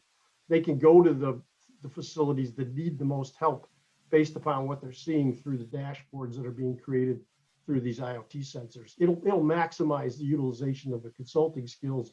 So we're going to the risks that need the most help instead of randomly selecting risks to go see and consult. So I think it's going to be an amazing transformation. Thank you. Precious, you have published today the paper that I mentioned in my presentation, that is providing a lot of evidences both on the ability to improve the driving behavior and on the impact on the P&L of your company. So improving profitably the level of driving behavior. So at the end, a win-win situation. Can you share some facts and figures about your journey? Thanks, Matteo. Apologies for that. I don't know what happened. I just disappeared there. But anyway, yeah, thank you for that mention. And yeah, today we released the white paper through you that really details the journey that we've gone through over the last 10 years. As you know, when we started, and as typical to any insurance like market, the market is highly commoditized. There's a big focus on price. And we tried to flip that on the head and really focus on this proposition of creating or rewarding good driving, which was a different proposition, creating a compelling sort of market proposition for us. So with that market proposition, you are actually able to firstly attract clients, but also you attract the right clients. So we see like what we call positive selection, where the clients that we attract are almost 10% better in risk than the general market.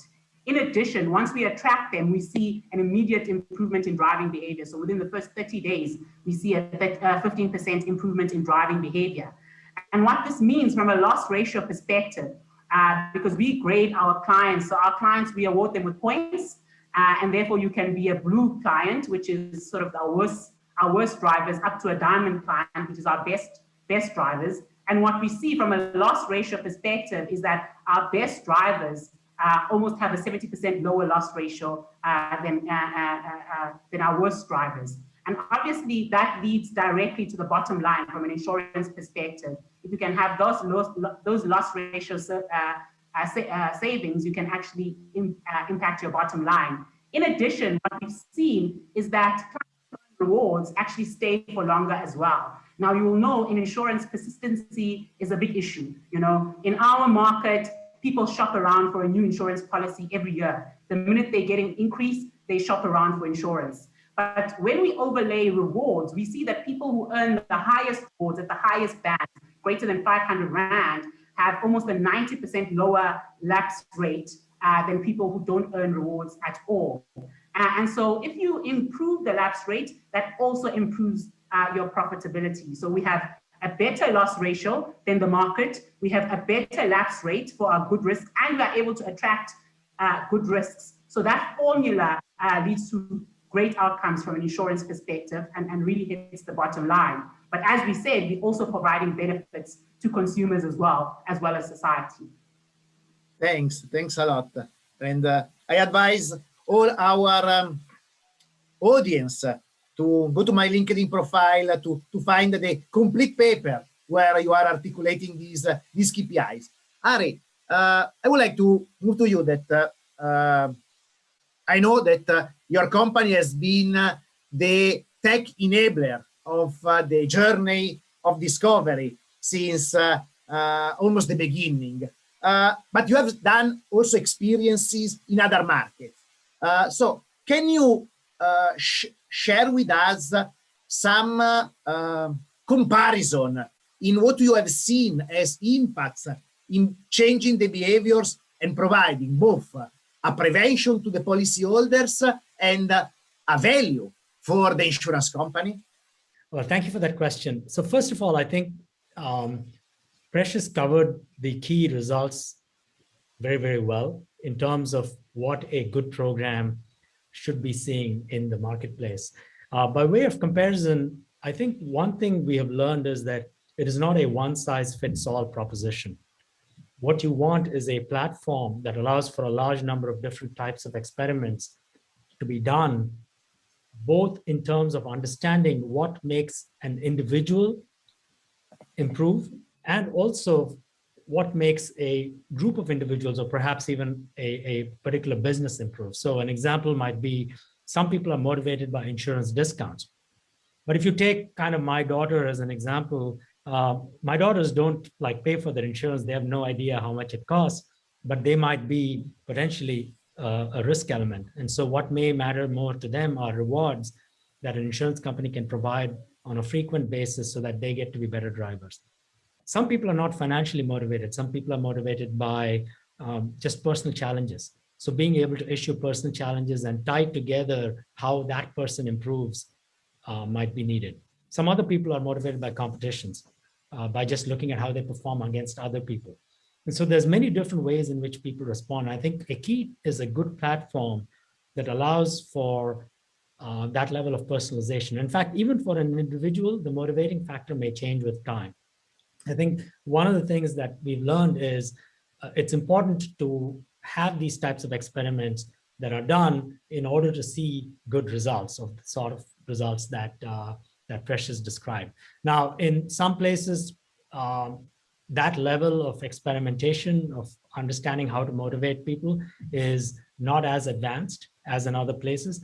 But one thing that has worked in most places is that discounts do work in the beginning. You get started like that, but then you need continuous engagement. you need a way by which you can constantly engage users and give them the benefits, give them the value. And the interesting thing is that the more continuous the engagement, the less the amount of money that one has to spend, because people like frequent small rewards. It's much more motivating and powerful than perhaps even a big discount up front. So I think that's really some unifying lesson, and really something that we've learned. The other thing is that we've done a lot of safe driving contests with cities and working in partnership with insurance companies and cities and governments. In fact, our first one was in South Africa that helped kick off the mobile telematics program at Discovery Insure to do South Africa's safest driver. And we've now done that in the US in many places. I think that's one way for an insurance company to try out experiments working with us and then seeing what works and then using that to craft a full-fledged program. Thank you.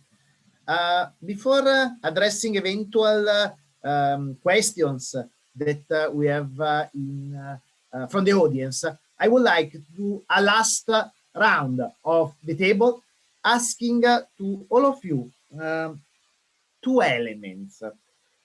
One is, based on your experience, how to integrate these approaches that we have just described, their effectiveness in an insurance value proposition. So it's something that you think is effective to offer to the policyholders, is something that you are selling as a service, are you asking a co-payment, is a referral program? So something about the integration of these risk mitigation solutions inside and the behavioral change programs inside the insurance value proposition, and instead talking more about the backstage. Clearly, we are talking about a relevant change for the insurance sector. So to move a traditional organization in this direction are necessary an evolution of culture, are necessary specialized skills, and is necessary the redesign of processes. So if you can share really one sentence, your advice to insurers that are starting today their journey. So what is key in order to introduce this transformation? Gary, would you like to start? Yeah, okay. So I think that the real value proposition here is how do we encourage adoption of technology, this new technology? I think most underwriters have come to the conclusion that it's going to be beneficial on loss ratios. It's going to drive down claims. It's going to improve performance. In construction, it's going to address budget, schedule, quality, and safety. Those are the four things that really matter in the construction space. The challenge in our value proposition is how do we get contractors to try the technology? It's so overwhelming right now. We're tracking 400 companies at this time in our ecosystem. We've interviewed 100, and now we've partnered with 35 different customers. And what we think to help the adoption along is we're introducing those companies to our contractors. We're making it easier for them to understand where they're at on their journey in adopting technology. We have something called the Technology Adoption Maturity Index. It's a way of benchmarking them against these 5 broad categories of tech and 35 individual types of tech, where they sit in their journey compared to their peers. We've created something called Tech Tapas. We bring those partners to our contractors with 20-minute snippets to introduce what the tech is. And then we're helping the contractors collaborate and share experiences with some of these companies so that they feel more confident when they're going to actually pilot it, experiment with it. And the last piece that we're doing right now, I think is going to be really transformational, is we're building a collaborative platform in our ecosystem that'll include the tech library that has all of the technologies that we've curated that they can get discounts from. If there are customers, they'll get a discount from that technology.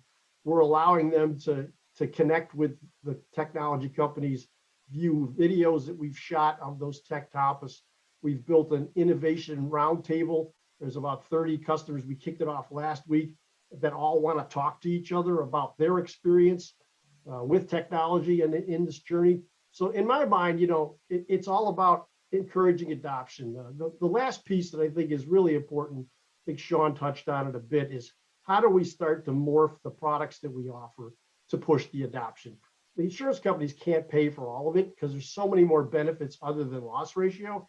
But I think we can start to transform our products like I experienced in '79 when I was in highly protected risk. That was a 100-year-old category, underwriting category. But we were trying to convince people to put in sprinklers and put in alarms and things like that that are just standard now.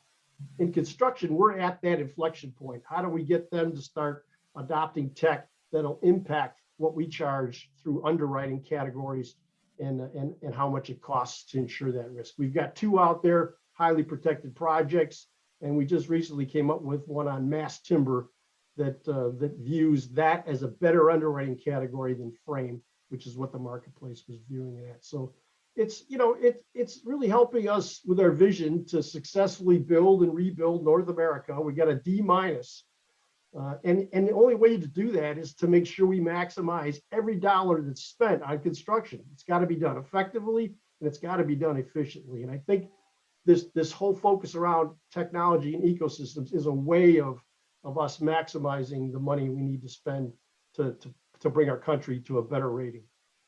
Thanks. Sina, what is your perspective on these 2 aspects, the business model and the transformation of skill, processes, culture? I start with the customer proposition, right, before working back into the insurance value. And I think each case is different, as Harry said, with the customer, and we're still learning the benefit that the customers get from having IoT in. I mean, before COVID, risk managers were finding value because they had to do less walkthroughs, right? They didn't have to, some of these facilities are huge, tens and tens of thousands of square feet.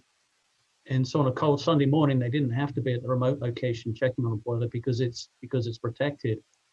Then it plays into COVID, and the sensors are now sort of remote sentries, right, protecting sort of unoccupied buildings. And you can imagine a future here, to Gary's point, around resilient infrastructure. And you think about improving water and energy consumption. You think about monitoring air quality and so on. So you look at a future of a resilient infrastructure. So the insurance value proposition has to be built and centered around that. I think underwriters, risk engineers, claims, they're all starting to see the value of this. I think agents and brokers are really seeing the value proposition here. It's another value-added service to go back to clients. But in terms of sort of how to unlock this, going forward, I think clearly, coming back to the customer proposition, you have to think about the customer experience, right, and getting these sensors in, to simple things like alerts, right, and getting that tuned. No risk manager wants to be woken up at 2 o'clock in the morning with an alert, and they get to the site and it's a false alarm or it's minor. And you got to be thinking about sensitive environments, with hospitals and research labs. So there's a lot of tuning to be done, I think, around the customer experience as we go forward. Clearly, data and cybersecurity was touched on, in the earlier panel. I think is another part of this. So I think there are some opportunities bright. It's very bright for IoT, but I think there are some industry challenges that we have to collectively work through to be able to deliver that insurance value proposition to the customers. And I think that's incredibly exciting for all of us. Thank you. Precious, I know that as Discovery in South Africa, you use brokers to distribute the insurance coverage. Would you like to add some perspective also from this angle about the evolution from a traditional product to the product that is connected, how to obtain their onboarding, how to evolve the relation of the insurance company with them? So thanks, Matteo. So our story is slightly different in that when we started, we started with Vitality Drive. So we didn't have to adapt our program from a traditional model. That being said, and as we've discussed before, you know that Vitality Drive is purely optional on the program. You know, it comes as an additional premium or an additional fee, which is about 80 Rand, which is like $6 that you pay, and just under, so about 8% of the average premium for moto. Yet we see that our clients have about a 90% take up in terms of Vitality Drive. And we think it really does come down to the idea of a compelling value proposition. We not only have rewards, but the technology also offers safety features. You know, so if you're in an accident, we are able to detect that you're in an accident, and we are able to reach out to you. So those type of rewards are quite compelling. In terms of the distribution model, so we have a direct model as well as a broker model. In fact, 70% of our new business comes through brokers.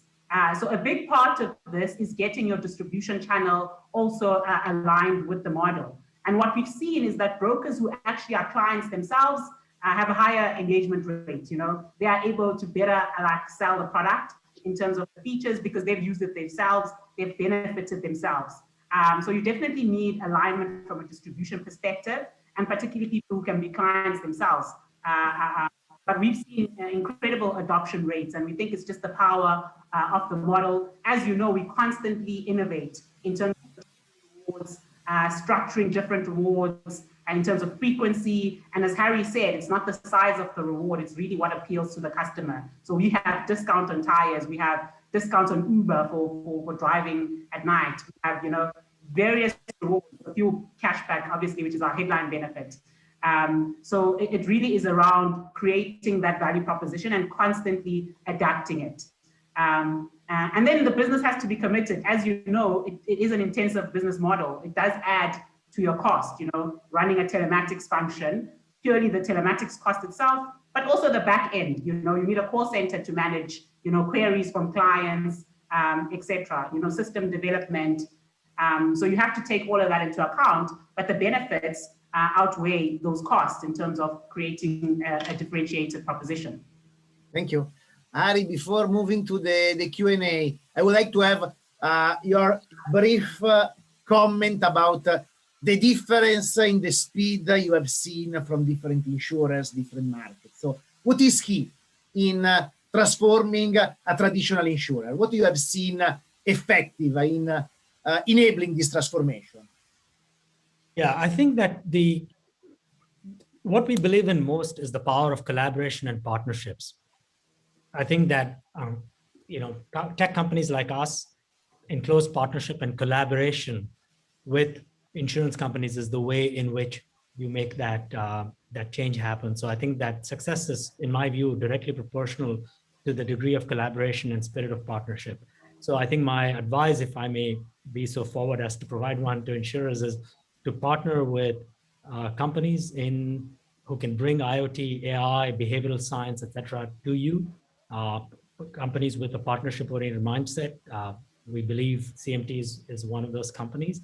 And also I want to put a plug here for Matteo's Observatory. I think that's a great way to learn and understand what is happening. So I think it's about, ultimately it boils down to the people. It's about people and it's about collaboration, partnership. There's no single person or company that knows everything in the space, but with partnerships, we can affect massive change. Thanks. Thanks a lot for sharing this experience from different countries and different contexts. Isabella, do we have any questions for our panelists?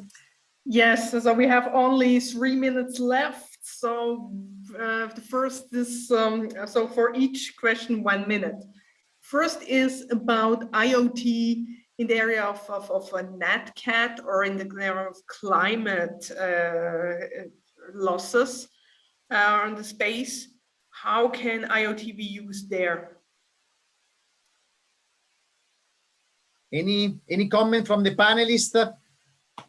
I have not seen anything on this use case. So if any of you have direct experiences or an idea that someone in the audience can develop in the future. I talked about one, I thought, for earthquake that's very, very inexpensive. A couple of monitors at the ground floor and at the top floor of a high rise. You plug it in and it monitors the shaking of the building so that if there is an earthquake, you can narrow the amount of work that goes into assessing how much damage did the structure have. And you can focus on the ones that had the most severe shaking. That's, I think, a really cool, first really good example of something on NatCat that could be very useful. One thing I might add is another peril would be flood as well, right? The monitoring of floodplains and the egress into buildings. You see that for large occupancies or commercial properties, and being able to provide a real-time alert, either the water is rising and get ready, or unfortunately your property's been impacted. So I would add to Gary's example of flood as a peril. I think there's some research that we're looking at using at MIT, actually using drones to identify and understand the spread of wildfire that might become commercial in the future if the research works. Okay, thank you. Isabel, the second? Yeah, there is, to what extent does IoT encourage a shift from product, so insurance providers, to service provider? So like risk advisory, helping customer reduce risk and premiums. I've seen some reinsurance groups really bold in partnering with IoT service providers and helping them with the equipment as a service. But I let the stage to our panelists to share their experiences, thoughts. I think, the risk consultants have to get better at helping customers sift through all of the opportunities that are out there. There's so many categories of tech adoption, and there's so many opportunities. I think it overwhelms a lot of our customers. So that's why we built the TAMI process, the benchmarking, is to help them think through, what do they need to do next? What's the most important next technology to adopt that addresses issues that they're having, problems that they're having in their claims history? So I think consultants thinking of themselves more as analysts and bringing that knowledge to the collective body of customers that we have is very logical and the right thing to do. Yeah. Okay, and now the last question, maybe also for Sean or Gary. Really, in order to create an adoption from the client or from the corporate P&C perspective, don't you think that also brokers should have an important role and really to be included in that? I'll let you take that, Sean. I do, and I did mention them. So you got the three factors, right? It's the customer and figuring out the customer need and driving that customer experience.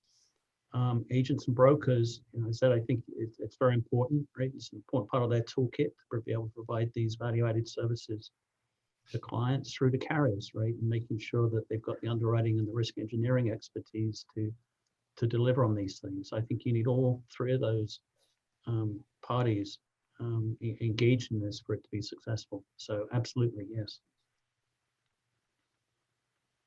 Good. It's kind of interesting, Isabel, that the brokers are our distribution as insurers, but I think the technology companies see us as their distribution to deliver their technology to our customers. So it's an interesting shift in who plays what role. Good. So due to the time, thank you very much to you all for this very interesting panel and the discussion. So we are now already at the end of the conference. So last remark is right after the conference, you will see a pop-up for giving feedback. So please, I really would appreciate if you can take a few minutes and give there the feedback.